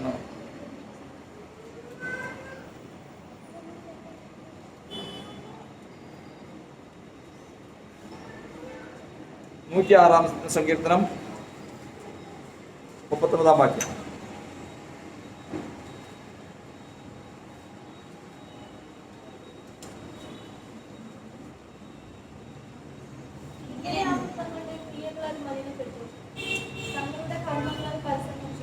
ഇങ്ങനെ അവർ തങ്ങളുടെ ക്രിയകളാൽ മലിനപ്പെട്ടു, കർമ്മങ്ങളാൽ പരസംഗം ചെയ്തു. ഒരു മനുഷ്യന് വിശ്വാസ ജീവിതത്തിൽ 2 ഭാഗമാണുള്ളത്. എന്തിനെ ആരാധിക്കുന്നുവോ ആ ആരാധിക്കുന്നവന് ഒരു സ്വഭാവമുണ്ട്. ആരാധിക്കുന്ന വസ്തുവിനൊരു സ്വഭാവമുണ്ട്. ആരാധിക്കുന്ന ഇപ്പോൾ ജാതികളാണെങ്കിൽ ജാതികളുടെ ദൈവം, ആ ദൈവത്തിന് അതിൻ്റെ ഒരു സ്വഭാവമുണ്ട്. ആ സ്വഭാവം അവരുടെ ജീവിതത്തിൽ പ്രവർത്തിക്കും. അതിനാണ് കർത്താവിൻ്റെ വചനം പറയുന്നത്, സകല ജാതികളും താത്താങ്ങളുടെ ദേവന്റെ നാമത്തിൽ നടക്കും. ഓരോരുത്തരും അവരവർക്കൊരു ദേവനുണ്ട്, ആ നാമത്തിൽ നടക്കും എന്ന് പറഞ്ഞു കഴിഞ്ഞാൽ അവൻ്റെ സ്വഭാവം കാണിക്കുന്നതാണ്. ഇങ്ങനെ സ്വഭാവമായിട്ട് ജീവിച്ചുകൊണ്ടിരിക്കുമ്പോൾ അതിന് ശേഷം അടുത്ത ഭാഗമാണ് കർമ്മം. പൂജകളും കർമ്മങ്ങളും ഒക്കെ ഉണ്ട്. ഈ കർമ്മത്തിൽ ഇന്ന് ഇത്രയും കാലം ഏത് ദൈവത്തിൻ്റെ പ്രവൃത്തി ചെയ്തു നടന്നുവോ ആ ദൈവം അവൻ്റെ അകത്തേക്ക് പ്രവേശിക്കും. അവൻ്റെ ഉള്ളിലേക്ക് ഈ ആരാധിച്ചെന്ന് ദൈവം കിടക്കും. ഇതുപോലെ തന്നെയാണ് ക്രിസ്തീയ ജീവിതം. ക്രിസ്തീയ ജീവിതത്തിൽ നമ്മൾ ചെയ്യുന്ന പ്രവൃത്തി ഏതാണ്? ക്രിസ്തുവിൻ്റെ സ്വഭാവമാണ് നമ്മൾ ചെയ്തിരിക്കുന്നതെങ്കിൽ ഈ അപ്പമെണ്ണം നുറുക്കി നമ്മുടെ കയ്യിൽ കിട്ടുമ്പോൾ അത് നമ്മുടെ വായിൽ വെച്ച് അത് ഇറക്കുമ്പോൾ നമ്മുടെ ഉള്ളിലേക്ക് ആര് പ്രവേശിക്കും? ക്രിസ്തു പ്രവേശിക്കും. എന്നാൽ സ്വഭാവം കാണിച്ചിട്ടുള്ളത് വേറെയാണെങ്കിൽ, യൂദ അപ്പം നുറുക്ക് മേടിച്ച് വായിൽ വെച്ചപ്പോഴത്തേക്കും ഉള്ളിലേക്ക് ആര് കിടന്നു? അവർക്ക് പറ, സാത്താൻ കിടന്നു. അപ്പകണ്ഠം വാങ്ങിയ ഉടനെ അവനിലേക്ക് സാത്താൻ കിടന്നു. പിന്നെ അവൻ്റെ സ്ഥിതി എന്ന് പറയുന്നത് വേറെ. പിന്നെ അവൻ്റെ സ്ഥിതി എന്ന് പറയുന്നത് വേറെ അനുഭവമാണ്. അതുകൊണ്ടാണ് ഈ സമയത്ത് എന്താണ് അങ്ങനെ കിടക്കാനുള്ള കാരണം. ഞാനിത് ഈ ശുശ്രൂഷയിലേക്ക് കൊള്ളുമ്പോൾ കിടക്കാനുള്ള കാരണം എന്താണ്? അങ്ങനെ ശത്രുവിൻ്റെ ഉള്ളിലേക്ക് കിടക്കാൻ ഏതൊക്കെ കാരണങ്ങളാലാണ് സാധിക്കുക? കഴിഞ്ഞ ദിവസം നമ്മൾ ചിന്തിക്കാനിടയായി തന്നു. ദൈവം നമുക്ക് കയ്പാക്കി തന്ന കാര്യങ്ങളുണ്ട്, മധുരമാക്കി തന്ന കാര്യങ്ങളുണ്ട്. നമ്മുടെ മധുരം എന്ന് പറയുന്നത് ഏതൊക്കെയാണ്? വചനം മധുരമാണ്, സഹോദര സമ്പർക്കം മധുരമാണ്, സഹോദരനെ കാണുമ്പോൾ എന്തുണ്ടാകുന്നു? മധുരമാണ്, നീതി മധുരമാണ്. ഇങ്ങനെ മധുരമാക്കി തന്ന ചില കാര്യങ്ങളുണ്ട്. കർത്താവ് വിശ്വാസത്തിലേക്ക് വന്നു കഴിഞ്ഞപ്പോൾ മധുരമാക്കി തന്ന ആ കാര്യം ഒരിക്കലും കയ്പാകാൻ പാടില്ല. ഒരു സഹോദരൻ്റെ ജീവിതത്തിൽ ഒരു സഹോദരനോടും നമ്മുടെ വായിൽ നമ്മുടെ ജീവിതത്തിൽ എന്തുണ്ടാകാൻ പാടില്ല? കയ്പുണ്ടാകാൻ പാടില്ല. ആ കയ്പോടുകൂടി ഈ അപ്പം ഖണ്ണം നമ്മുടെ ഉള്ളിൽ ചെല്ലാൻ പാടില്ല. മനുഷ്യൻ്റെ പ്രത്യേകതയാണ്. മനുഷ്യൻ്റെ പ്രത്യേകതയാണ് അവൻ്റെ ജീവിതത്തിലെ അവൻ പ്രാപിക്കുന്ന ഏത് ദോഷവും, അത് വചനപ്രകാരമുള്ളതായിരുന്നാലും ജഡപ്രകാരമുള്ളതായിരുന്നാലും, അവൻ്റെ കാഴ്ചയെയും അവൻ്റെ സ്വഭാവത്തെയും മാറ്റും. പാമ്പ് കടിച്ചു കഴിഞ്ഞാൽ ആ പാമ്പ് കടിച്ചിട്ടുണ്ടോ എന്ന് അറിയാൻ വേണ്ടിയിട്ട് വിഷ ചികിത്സയുള്ളവൻ ചെല്ലുന്നു കൊടുക്കുന്ന ഒരു സാധനമുണ്ട്. എന്താ? നമ്മുടെ നാട്ടിലൊക്കെ എല്ലാം കാണുന്ന ഗരുഡക്കൊടി എന്ന് പറഞ്ഞൊരു ചെടിയുണ്ട്. അതിൻ്റെ ഒരു ഇല പറിച്ചങ്ങ് കൊടുക്കും. അത് നമ്മൾ വായിൽ വയ്ക്കുവാണെങ്കിൽ, സാധാരണ ഒരാൾ വായിൽ വയ്ക്കുവാണെങ്കിൽ കാഞ്ഞിര പോലെ കയ്പാണ്. പക്ഷെ വിഷം അകത്ത് കയറിയിട്ടുണ്ടെങ്കിൽ ഇതിന് നല്ല മധുരമായി. ഇതാണ് അവരെ പരീക്ഷിക്കുന്നതാണ്. എന്തകത്ത് കയറുന്നുണ്ടോന്ന്? വിഷം അകത്ത് കയറണം. ഇതുപോലെയാണ് ഒരു മനുഷ്യൻ തിരുമേശ അനുഭവിക്കാൻ വരുമ്പോൾ അവൻ പരീക്ഷിക്കേണ്ടത് ഇതാണ്. എൻ്റെ സഹോദരങ്ങൾ, എൻ്റെ സഭയിൽ ആരോടെങ്കിലും കയ്പുണ്ടോ? ഏതെങ്കിലും തരത്തിൽ എനിക്ക് കർത്താവ് മധുരമാക്കി തന്നത്? ഇസ്രായേൽ ജനത്തെ സംബന്ധിച്ചിടത്തോളം മോശ ഇന്ന് കയ്പാണ്, വചനം കയ്പാണ്, അതായത് മന്ന കയ്പാണ്. ആദ്യ നാളിൽ കർത്താവ് എന്താക്കി കൊടുത്തതാണ്? മധുരമാക്കി കൊടുത്തതാണ്. മോശയും മന്നയും എന്ന് പറഞ്ഞു കഴിഞ്ഞാൽ അവർക്ക് അത്ര മധുരമാണ്. എങ്ങനെയാ അപ്പം ഉണ്ടാക്കി വരുന്നത്? തേൻ ചേർത്ത യവദോശയ്ക്ക് തുല്യമാണ്. അവർ കഴിക്കുമ്പോൾ കുറച്ചുകൂടെ കഴിഞ്ഞപ്പോൾ അവർ പറഞ്ഞ്, ഈ സാരമില്ലാത്ത അപ്പം അല്ലാതെ ഞങ്ങൾക്ക് ഇവിടെ ഒന്നും കിട്ടാനില്ല. കുറച്ചുകൂടെ കഴിഞ്ഞപ്പോൾ പറഞ്ഞു, ഈ സാധനം ഞങ്ങൾക്ക് അറപ്പാണ്. അപ്പോൾ ഇന്നെന്തായി തീർന്നു? കയ്പായി തീർന്നു. മോശയും കയ്പായി തീർന്നു. ഇതുപോലെ വിശ്വാസത്തിലേക്ക് വരുമ്പോൾ കർത്താവ് മധുരമാക്കി തന്ന കാര്യങ്ങൾ സഹോദരങ്ങളെ കാണുമ്പോഴായാലും സഭയിലേക്ക് വരുമ്പോഴായാലും സന്തോഷത്തോടും നല്ല മധുരത്തോടും കൂടി ജീവിച്ചുകൊണ്ടിരുന്ന, മധുരസമ്പർക്കം ചെയ്തുകൊണ്ടിരുന്ന സഭയും ദൈവത്തിൻ്റെ വചനവും ഇന്ന് നമ്മുടെ ജീവിതത്തിൽ മറ്റേതെങ്കിലുമായിട്ട് പരിണമിച്ചിട്ടുണ്ടോ എന്ന് പരിശോധിക്കാൻ നമ്മുടെ സഹോദരൻ നോക്കിയാൽ മതി. വേറെ നോക്കണ്ട, ടെസ്റ്റ് ചെയ്യാനൊന്നും പോകണ്ട, നമ്മെ തന്നെ ഒന്ന് പരിശോധിച്ചാൽ മതി. നമ്മൾ സഹോദര സ്നേഹത്തിൽ തന്നെ ദൈവം നമ്മെ കൂട്ടിച്ചേർത്ത് മധുരസമ്പർക്കമാക്കി തന്ന ദൈവത്തിന്റെ വചനവും നമ്മുടെ സഹോദരങ്ങളും സഭയും നമുക്ക് കർത്താവ് നിലനിൽക്കുന്ന നീതിപ്രവൃത്തി അതിൽ തന്നെ നമ്മൾക്ക് മധുരമുണ്ട് എന്ന് ഉറപ്പുവരുത്തി ഈ ഭക്ഷിച്ചോ, അനുഗ്രഹം പിന്നാലെ ഒപ്പിട്ട് വരുന്നതിന്റെ ഉത്തരവാദിത്വം ദൈവത്തിനാണ്. വീണ്ടും ഞാൻ അബദ്ധത്തിൽ വീഴാതിരിക്കാനാണ് പറയുന്നത്. അബദ്ധത്തിൽ വീഴാതിരിക്കാൻ ഒരു ദോഷവും പറ്റില്ല. ഇങ്ങനെ ആ ശുശ്രൂഷ പ്രാപിക്കുന്നതോടുകൂടി ക്രിസ്തു അവനിലേക്ക് പ്രവേശിക്കും. ക്രിസ്തീയ വിശ്വാസികൾക്ക് സക്രമന്ത് രണ്ടാണ് പറഞ്ഞ് സമുദായക്കാരത് 7 കൂദാശയെന്നോ 8 കൂദാശയെന്നോ 12 കൂദാശയെന്നൊക്കെ പറഞ്ഞ് കയറി താമസം, പിന്നെ കുട്ടികളെ മാമോദിസ നടത്തുന്നത്, ഇങ്ങനെയൊക്കെയുള്ള അനവധി കാര്യങ്ങൾ സക്രമന്തായിട്ട്, അതായത് കൂദാശയായിട്ട് പറഞ്ഞിട്ടുണ്ട്. കൂദാശ എന്ന് പറയുന്നത് സുറിയാനി, സക്രമം എന്ന് പറയുന്നത് എബ്രായ ഭാഷ, മലയാളത്തിൽ അതിന് കർമ്മം, നമ്മുടെ ഭാഷയിൽ ഇതാണ് കർമ്മമെന്നാണ്. ഈ കർമ്മമാണ് എന്ന് പറഞ്ഞു കഴിഞ്ഞാൽ ഇത്രയും കാലം നമ്മൾ ആരെ അനുസരിച്ച് ആരുടെ സ്വഭാവം കാണിച്ച് ജീവിച്ചുവോ ക്രിസ്തുവിൻ്റെതാണെങ്കിൽ ഈ മേശ അനുഭവിക്കുന്നതോടുകൂടി ഇത് കർമ്മമാണ്. ഈ കർമ്മത്തോടുകൂടി ക്രിസ്തു നമ്മളിലേക്ക് പ്രവേശിക്കുക. ആ പ്രവേശിക്കുമ്പോൾ ഓർക്കേണ്ടത് നമ്മുടെ വായിൽ യാതൊരു കയ്പും, ആരെക്കുറിച്ച് കയ്പില്ല. സഹോദരങ്ങളെക്കുറിച്ച്, വചനത്തെക്കുറിച്ച്, സഭയെക്കുറിച്ച് ഒരു കയ്പുമില്ല, ഒരു കയ്പുമില്ല. ശുശ്രൂഷ ഇരുന്ന് ഉപവാസ പ്രാർത്ഥന കഴിഞ്ഞ് ശുശ്രൂഷ കഴിഞ്ഞ് എഴുന്നേറ്റത്തോടുകൂടി കയ്പുമായിട്ട് പോയി ജീവിതം ഏറ്റവും ദോഷകരമായ നിലയിലേക്ക് ആയിപ്പോയവരുണ്ട്. അങ്ങനെ നമുക്ക് ഭവിക്കാതിരിക്കാൻ നമുക്ക് ഭാരിച്ച കാര്യങ്ങളിലേക്കൊന്നും പോകണ്ട. നമ്മുടെ സഹോദരങ്ങൾ നമുക്കുള്ളവർ, നമുക്ക് കർത്താവ് കാണിച്ചു തന്ന നമ്മുടെ സഹോദരങ്ങൾ, അവരിൽ കുറ്റമുണ്ടെന്ന്. കുറ്റമില്ലെങ്കിൽ പിന്നെ ഇങ്ങോട്ട് വരേണ്ട കാര്യമുണ്ടോ? ഞാൻ നീതിമാന്മാരെ അന്വേഷിപ്പാനല്ല, പിന്നെയോ പാപികളെ മാനസാന്തരം വിളിക്കാൻ വന്നിരിക്കുന്നത്. കുറ്റങ്ങളും കുറവുകളേ ഉള്ളൂ. അത് സഹോദരൻ മാത്രമല്ല, തമ്മിലും അത്രേ ഉള്ളൂ. അതുകൊണ്ട് ഇന്ന് മധുരം തന്നെ. അതിന് അവൻ എന്ത് കയ്പ് കാണിച്ചിട്ടുണ്ടെങ്കിലും എനിക്ക് മധുരമാണെന്ന് ഉറപ്പ് വരുത്താൻ കർത്താവ് പ്രാർത്ഥിക്കും. അങ്ങനെ ഈ ശുശ്രൂഷ മേടിച്ചോ, കർത്താവ് സ്തോത്രം. അനുഗ്രഹം പിന്നാലെ വരികയാണ്, അനുഗ്രഹം പിന്നാലെ വരികയാണ്. കർത്താവിന് സ്തോത്രം. ദൈവത്തിന്റെ പരിശുദ്ധാത്മാവ് ഇന്ന് സഭയെ അനുഗ്രഹിക്കുവാൻ ദൈവങ്ങളിലേക്ക് നമുക്ക് സമർപ്പിച്ച് പ്രാർത്ഥിക്കാം. പരിശുദ്ധനായ ദൈവം നമ്മെ അനുഗ്രഹിക്കട്ടെ. ഒരിക്കൽ കൂടി ഞാൻ പറയുന്നു, കഴിഞ്ഞ ദിവസം ഞാൻ പറഞ്ഞല്ലോ, കഴിഞ്ഞ ദിവസം ഏതെങ്കിലും സഹോദരനോട് കയ്പുണ്ടെങ്കിൽ ആ കയ്പ് വരുമ്പോൾ ആ സഹോദരനെ കാണുമ്പോൾ വയലിൽ എന്തുണ്ടാവും? ആ കയ്പ് നീര് വരും. ആ നീര് ഇറങ്ങിക്കഴിഞ്ഞാൽ അത് എല്ലാറ്റിനേക്കാളും വിഷമം. വേദോസ്തപ്രകാരം ഏറ്റവും വലിയ വിഷം ഏതാ? കാളകൂടം. അതിനേക്കാൾ വലിയ വിഷമാണ് ഈ വിഷം. അത് നമ്മുടെ ഭാഗത്ത് ചെന്ന് കഴിഞ്ഞാൽ അത് പ്രശ്നം വേറെ തരത്തിലേക്ക് തിരിയും, കുടുംബം വേറെ തരത്തിലേക്ക് തിരിയും. നമ്മുടെ പ്രശ്നങ്ങൾ ഇന്ന് കാണുന്ന നല്ല പ്രശ്നം മറ്റൊരു പ്രശ്നത്തിലേക്ക് തിരിയും. അങ്ങനെ തിരിയാതിരിക്കാൻ ഇന്ന് നമ്മെ തന്നെ ശുദ്ധീകരിച്ച് നമ്മെ തന്നെ ഒന്ന് പരിശോധിക്കാം. 1 മിനിറ്റ് കർത്താവിന്റെ സന്നിധിയിൽ, ദൈവമേ യേശുവേ, ഇന്ന് കർത്താവിന്റെ സന്നിധിയിൽ ഞങ്ങളെ പ്രാർത്ഥിക്കാം. ഞങ്ങളോട് സഹതാപം തോന്നണമേ കർത്താവേ. അതാ കർത്താവ് മധുരമാക്കി തന്നു ഒന്നും ഞങ്ങളിൽ വീണ്ടും കൈപ്പായി തീരാതിരിക്കാൻ ദൈവങ്ങളിലേക്ക് ഞങ്ങളെ തന്നെ സമർപ്പിക്കുന്നു. ഞങ്ങൾ ഭക്ഷിച്ച് പാനം ചെയ്യട്ടെ.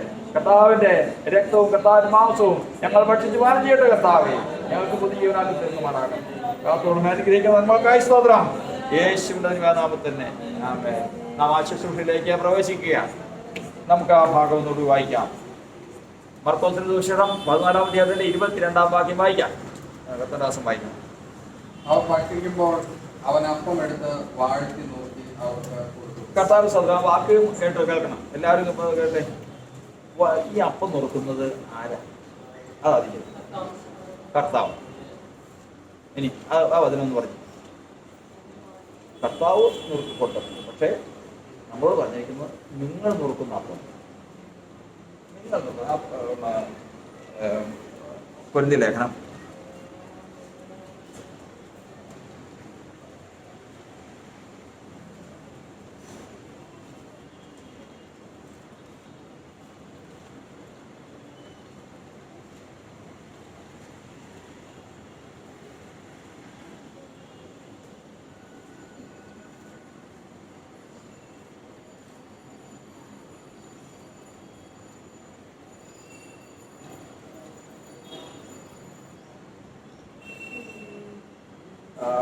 10-ാം അധ്യായം, 1 കൊരിന്ത്യർ 10-ാം അധ്യായത്തിന്റെ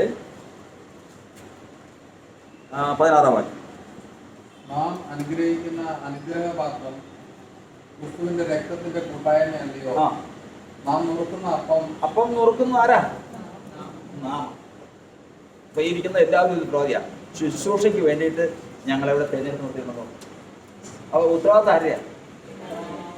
ഈ അപ്പം അവർ വാക്യം വായിച്ച് നാം അല്ല ഇനി നാം നുറുക്കുന്ന അപ്പം അത് നമ്മൾ വായിച്ചു. ഈ മർക്കോസ് വിഷയത്തില് 14:22 അവർ ഭക്ഷിക്കുമ്പോൾ അവൻ എന്തെടുത്തു? അപ്പം എടുത്തു.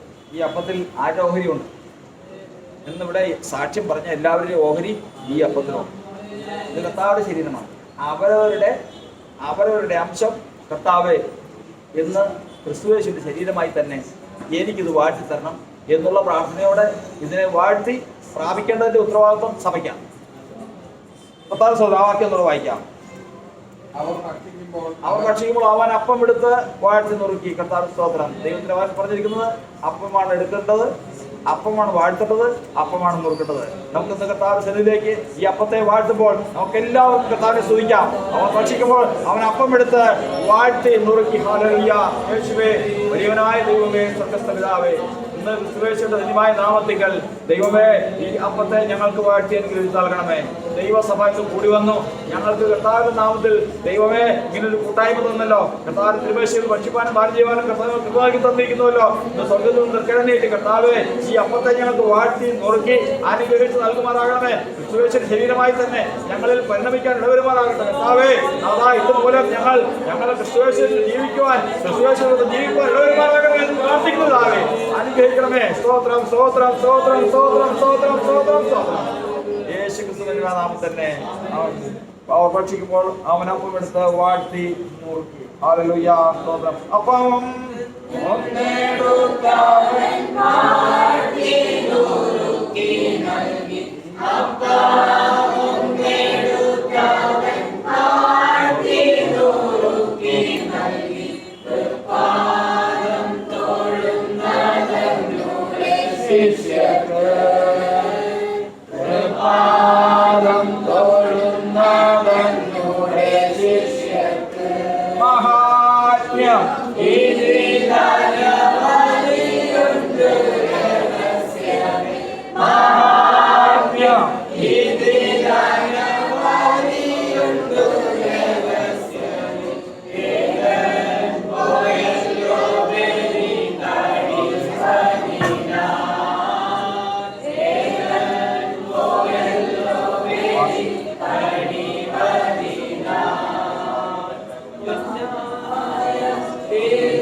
ഒന്നാടെ തിരുരക്തം ചൊരിഞ്ഞുവല്ലോ. ഒന്നോടെ തിരുരക്തം ചൊരിഞ്ഞുവല്ലോ. മഹാത്മ്യം ഇതിനനവധിയുണ്ടു രഹസ്യമേ. മഹാത്മ്യം ഇതിനനവധിയുണ്ടു രഹസ്യമേ. ഏകൻ പോയല്ലോ ബലി കഴിവതിന. ഏകൻ പോയല്ലോ ബലി കഴിവതിന. പൊന്നായ തിരുജടം പൊന്നായ തിരുജടം നരർക്കു വേണ്ടി നുറുങ്ങി. ഒന്നോടെ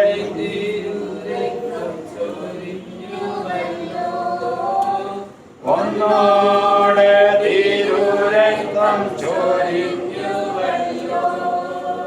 മഹാത്മ്യം ഇതിനനവധിയുണ്ടു രഹസ്യമേ. മഹാത്മ്യം ഇതിനനവധിയുണ്ടു രഹസ്യമേ. ഏകൻ പോയല്ലോ ബലി കഴിവതിന. ഏകൻ പോയ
വാക്യം വായിക്കാം. അടുത്ത വാക്യം.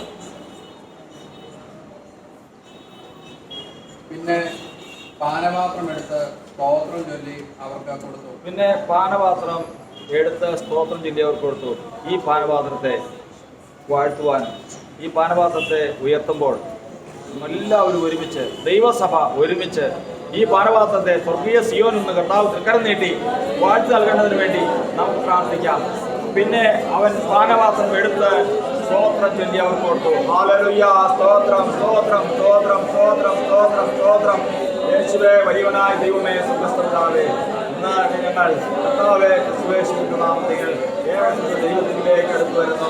കർത്താവേ, തിരുവേശുവിനെ ഭക്ഷിക്കുവാൻ ചെയ്യുവാൻ കർത്താവ് ഞങ്ങൾ അടുത്ത് വന്നിരിക്കുമ്പോൾ ഞങ്ങളുടെ എല്ലാ ചെടികളും നീക്കി കളഞ്ഞുകൊണ്ട് ക്രിസ്തുയേശുവിന്റെ ജീവനാൽ ഞങ്ങൾ പുതുക്കം പ്രാപിക്കാൻ ഇടവരേണ്ടതിന് വേണ്ടി ഞങ്ങൾ പ്രാർത്ഥിക്കുന്നു. കർത്താവേ, ഈ പാനപാത്രം ഞങ്ങൾ വാഴ്ത്തി അനുഗ്രഹിച്ച് നൽകി കർത്താവേ, ഞങ്ങൾ കർത്താവേ ക്രിസ്തുയേശുവിന്റെ ജീവനായി തന്നെ ഇടവരുമാറാകട്ടെ. സകല ദോഷത്തിൽ നിന്നാൽ നീങ്ങി മാറുവാനാകട്ടെ. കർത്താവേ, ശുദ്ധീകരിക്കണമേ, ബലപ്പെടുത്തുവാനാകണമേ. സ്തോത്രം സ്തോത്രം സ്തോത്രം സ്തോത്രം സ്തോത്രം സ്തോത്രം. ഓ ഹല്ലേലൂയ, സ്തോത്രം സ്തോത്രം സ്തോത്രം സ്തോത്രം. കൃപയ്ക്കായി സ്തോത്രം സ്തോത്രം സ്തോത്രം സ്തോത്രം. ദൈവമേ, സ്തുതിക്കുന്നു കർത്താവേ, സ്തോത്രം. കസായിൽ ദ്രാക്ഷാരസം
കർത്താവിൻ്റെ തിരുനാമത്തിന് മഹത്വം ഉണ്ടാകുമാറാകട്ടെ.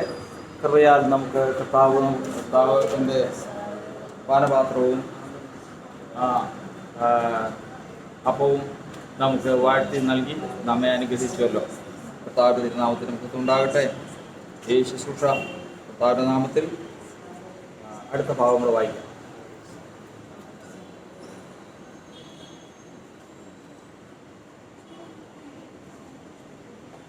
പതിനാലിൻ്റെ 22, 23 കഴിഞ്ഞിട്ടുള്ള ഭാഗ്യങ്ങൾ.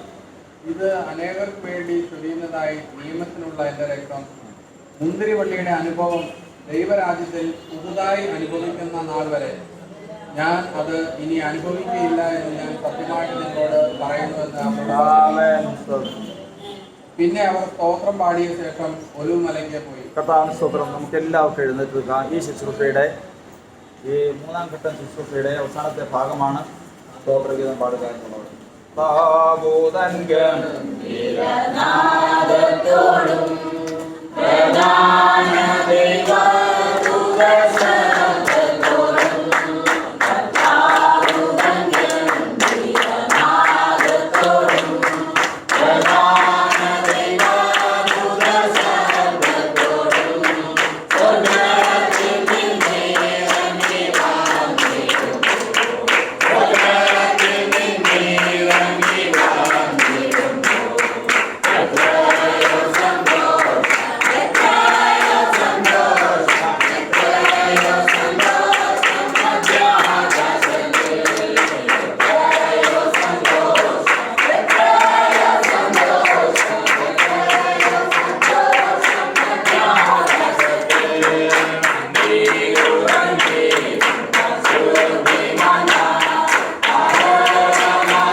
കർത്താവിൻ്റെ വചനപ്രകാരം നമ്മൾ നമ്മുടെ ശുശ്രൂഷയുടെ മൂന്നാമത്തെ ഘട്ടം ഇതോടുകൂടി അവസാനിക്കുക.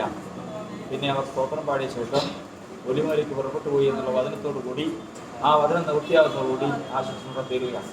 ഇനി സഭ പിരിയുന്ന ശുശ്രൂഷയാണ്. അതിന് പ്രബോധനവാക്യം വായിച്ച് നമ്മൾ പ്രാർത്ഥിച്ച് ആശീർവാദത്തോടുകൂടി ഈ ശുശ്രൂഷ ഇവിടെ അവസാനിപ്പിക്കുകയാണ്. നമുക്ക് കൊലോസ്യ ലേഖനം 3-ാം അധ്യായത്തിൻ്റെ 5 മുതലുള്ള വാക്യങ്ങൾ പ്രകാരം വായിക്കുന്നു. ആകയാൽ ദുർനടപ്പ്, അശുദ്ധി, അതിരാഗം, ദുർമോഹം, വിഗ്രഹാരാധനയായ അത്യാഗ്രഹം, ഇങ്ങനെ ഭൂമിയിലുള്ള നിങ്ങളുടെ അവയവങ്ങളെ മരിപ്പിപ്പീൻ. ഈ വക നിമിത്തം ദൈവകോപം അനുസരണം കെട്ടവരുടെ മേൽ വരുന്നു. അവയിൽ ജീവിച്ചിരുന്ന കാലം നിങ്ങളും മുമ്പേ അവയിൽ നടന്നു പോന്നു. ഇപ്പോഴോ നിങ്ങളും കോപം, ക്രോധം, ഈർഷ്യ, വായിൽ എന്ന് പറയുന്ന ദൂഷണം, ദുർഭാഷണം ഇവയൊക്കെയും വിട്ടുകളവീൻ. അന്യോന്യം ഭോഷ്ക് പറയരുത്. നിങ്ങൾ പഴയ മനുഷ്യനെ അവൻ്റെ പ്രവൃത്തികളോട് ഉരിഞ്ഞുകളഞ്ഞു. തന്നെ സൃഷ്ടിച്ചവൻ്റെ പ്രതിമപ്രകാരം പരിജ്ഞാനത്തിനായി പുതുക്കം പ്രാപിക്കുന്ന പുതിയ മനുഷ്യനെ ധരിച്ചിരിക്കുന്നുവല്ലോ. അതിൽ യവനനും യഹൂദനും എന്നില്ല, പരിച്ഛേദനയും അഗ്നിചർവവും എന്നില്ല, ഗർഭരൻ, ശകൻ, ദാസൻ, സ്വതന്ത്രൻ എന്നുമില്ല. ക്രിസ്തുവത്രേ എല്ലാവരും എല്ലാമാവും. കർത്താവിൻ്റെ ആത്മാവ് നമ്മെ സഹായിക്കുമാറാകട്ടെ. കർത്താവിൻ്റെ സന്നിധിയിലേക്ക് നാം ഈ ശുശ്രൂഷയിൽ അടുത്തു വന്നു. ദൈവം നമുക്ക് ഇത് പ്രാപിപ്പാൻ കൃപ തന്നു എന്നുള്ളതല്ലാതെ അതൊന്നും പറയുവാൻ ആദ്യം തന്നെ കർത്താവ് അത് നിയന്ത്രിച്ചു എന്നുള്ളതാണ്. നമ്മളൊന്ന് ഈ ശുശ്രൂഷ ആരംഭിക്കുന്നതിന് മുമ്പ് ഉച്ചയോടുകൂടി പല വിഷയങ്ങൾ പല ഇടങ്ങളിൽ നിന്നും വന്നു. അവിടുത്തെ ആത്മീയ അന്തരീക്ഷവും അല്പം കലക്കത്തിൽ ആയി.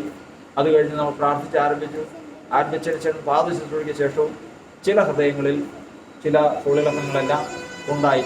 അതും ദൈവത്തിൻ്റെ ആത്മാവ് വെളിപ്പെടും. ഒരു കാര്യം ചിന്തിക്കണം.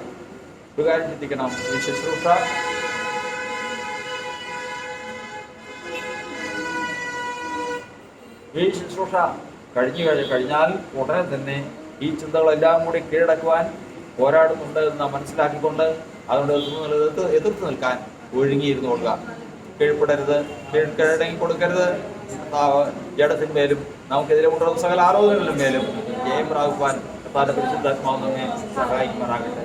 കർത്താവിന്റെ സന്നിധിയിൽ നാം സ്തോത്ര കാഴ്ചയോടുകൂടി ഈ ശുശ്രൂഷ അവസാനിപ്പിക്കുകയാണ്. നമുക്കെല്ലാവർക്കും ദൈവസന്നിധിയിൽ നാം കർത്താവിന്റെ സന്നിധിയിൽ വെറും കൈയോടെ വരരുത് എന്ന പ്രകാരം കർത്താവിന്റെ സന്നിധിയിലേക്ക് നമുക്ക് സ്തോത്ര കാഴ്ച സമർപ്പിക്കാം. കാഹളം ധ്വനിക്കുന്നേ, അടയാളങ്ങൾ കാണുന്നേ, യുദ്ധങ്ങളും ക്ഷാമങ്ങളും നേറുന്നേ. കാഹളം ധ്വനിക്കുന്നേ, അടയാളങ്ങൾ കാണുന്നേ, യുദ്ധങ്ങളും ക്ഷാമങ്ങളും നേറുന്നേ. പർവ്വതങ്ങളിലടി ആഴിയതിൽ വീണാലും കാലങ്ങളിൽ നീ മനമേ നിന്റെ ഇണവരാൻ. പർവ്വതങ്ങളിളകി ആഴിയതിൽ വീണാലും കാലങ്ങളിലെ നീ മനമേ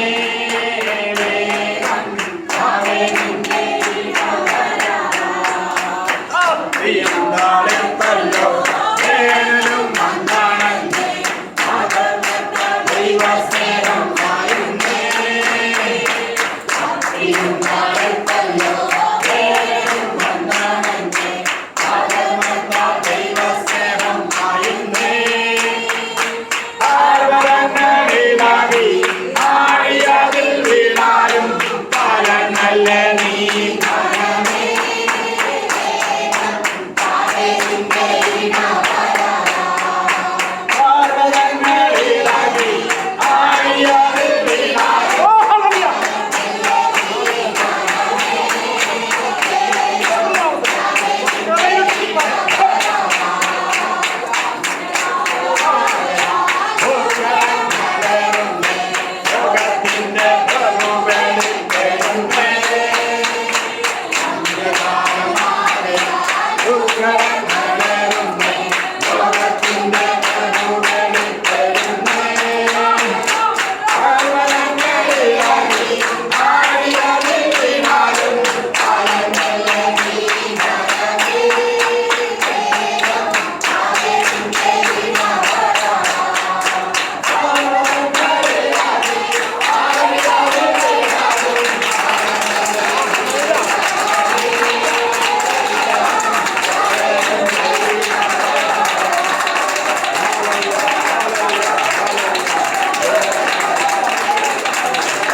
നാം ഈ ശുശ്രൂഷ ഇവിടെ പ്രാർത്ഥിച്ച് അവസാനിപ്പിക്കാം. കർത്താവിന്റെ കൃപ ഇപ്പോഴും നമ്മുടെ ഇരിക്കട്ടെ. അവസാനമായിട്ട് പ്രാർത്ഥിക്കാം.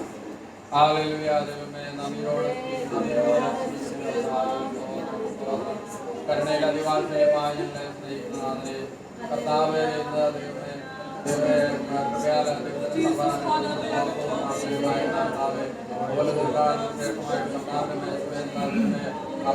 പാനം ചെയ്യുവാനായിട്ട്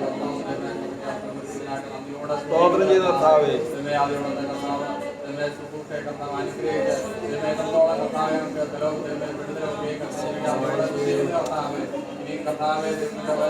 കേട്ടതുപോലെ കർത്താവെ എല്ലാ വിട്ട് ഒഴിഞ്ഞു നിൽക്കുവാന്റെ ഗുണമായിട്ട് കർത്താവെ ജീവിതത്തെ ഞങ്ങൾ സൂക്ഷിക്കുവാന്റെ ഗുണമായിട്ട് കർത്താവെ ജീവന്റെ സമൃദ്ധി നിലനിൽക്കുവാന്റെ ഗുണമായിട്ട് കർത്താവ് ചെയ്യുമാറാകണമെന്ന് പ്രാർത്ഥിക്കുന്നു. കർത്താവെ വിശുദ്ധ ഗുണമായിട്ട് ദൈവ വിശുദ്ധിയോടെ എല്ലാം നടക്കുന്ന ദൈവ വിശുദ്ധം ചെയ്യുമാറാകണമെന്ന് പ്രാർത്ഥിക്കാവേ. സഹായത്തിനായി എല്ലാ സൗകര്യങ്ങൾക്കും വേണ്ടി ഞങ്ങൾ പ്രാർത്ഥിക്കുന്നു. കർത്താവ് എല്ലാവരും കർത്താവ് വിടുന്നില്ല ദൈവമേ. അതുപോലെ ദൈവമായ സന്തോഷമൊക്കെ കർത്താവ് നൽകി തീരുമാനണമെന്ന് വിവരങ്ങളെ സമർപ്പിക്കുന്നു യേശുവിന്റെ നാമത്തിൽ തന്നെ. ആമേൻ. ദൈവം താൻ സ്നേഹിക്കും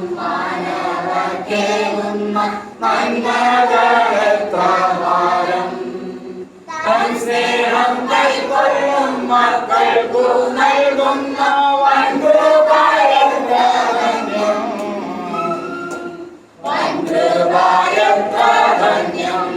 ദൈവം താൻ സ്നേഹിക്കും മാനവർക്കേകുന്ന നന്മകളെത്ര ഭാരം. സ്നേഹം കൈക്കൊള്ളും മക്കൾക്കു നൽകുന്ന വൻകൃപയെത്ര ധന്യം. വൻകൃപയെത്ര ധന്യം. ദൈവം താൻ സ്നേഹിക്കും മാനവർക്കേകുന്ന നന്മകളെത്ര ഭാരം. സ്നേഹം കൈക്കൊള്ളും മക്കൾക്കു നൽകുന്ന വൻകൃപയെത്ര ധന്യം. വൻകൃപയെത്ര ധന്യം. നമുക്ക് കർത്താവിനെ സ്തുതിക്കാം. നന്ദി പറഞ്ഞ ഹൃദയത്തോടെ കർത്താവിനെ സ്തുതിക്കാം. നമ്മുടെ കർത്താവും പ്രിയരക്ഷിതാവുമായ യേശുക്രിസ്തുവിന്റെ കൃപയും സമാധാനവും നാം ഏവരോടും എന്നാളും ഉണ്ടായിരിക്കുമാറാകട്ടെ. കർത്താവായ യേശുക്രിസ്തു മുഖാന്തരം ഈ ദുഷ്ടലോകത്തിന്മേൽ ജയം നൽകുന്ന ഏകസത്യ ദൈവത്തിന് സ്തോത്രം ചെയ്യാം. ആമേൻ. കർത്താവായ യേശുവേ വേഗം വരണമേ. എല്ലാവർക്കും സ്നേഹവന്ദനത്തെ അറിയിക്കുന്നു. സഭ പിരിയുമ്പോൾ നാം 4ാമത്തെ ഘട്ടം ഇവിടെ തരികയാണ്. കർത്താവിൻ്റെ നാമത്തിൽ വിശുദ്ധ ചുംബനത്തോടു കൂടിയാണ് നമ്മൾ പിരിഞ്ഞു പോകേണ്ടത്. എന്നാൽ ആ ശുശ്രൂഷ ഇവിടെ നിർവഹിക്കുന്നില്ല.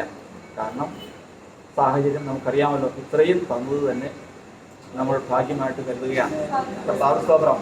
ദൈവം വലിയവ ചെയ്തല്ലോ, അവനെ സ്തുതിക്കാം. സ്തോത്രം.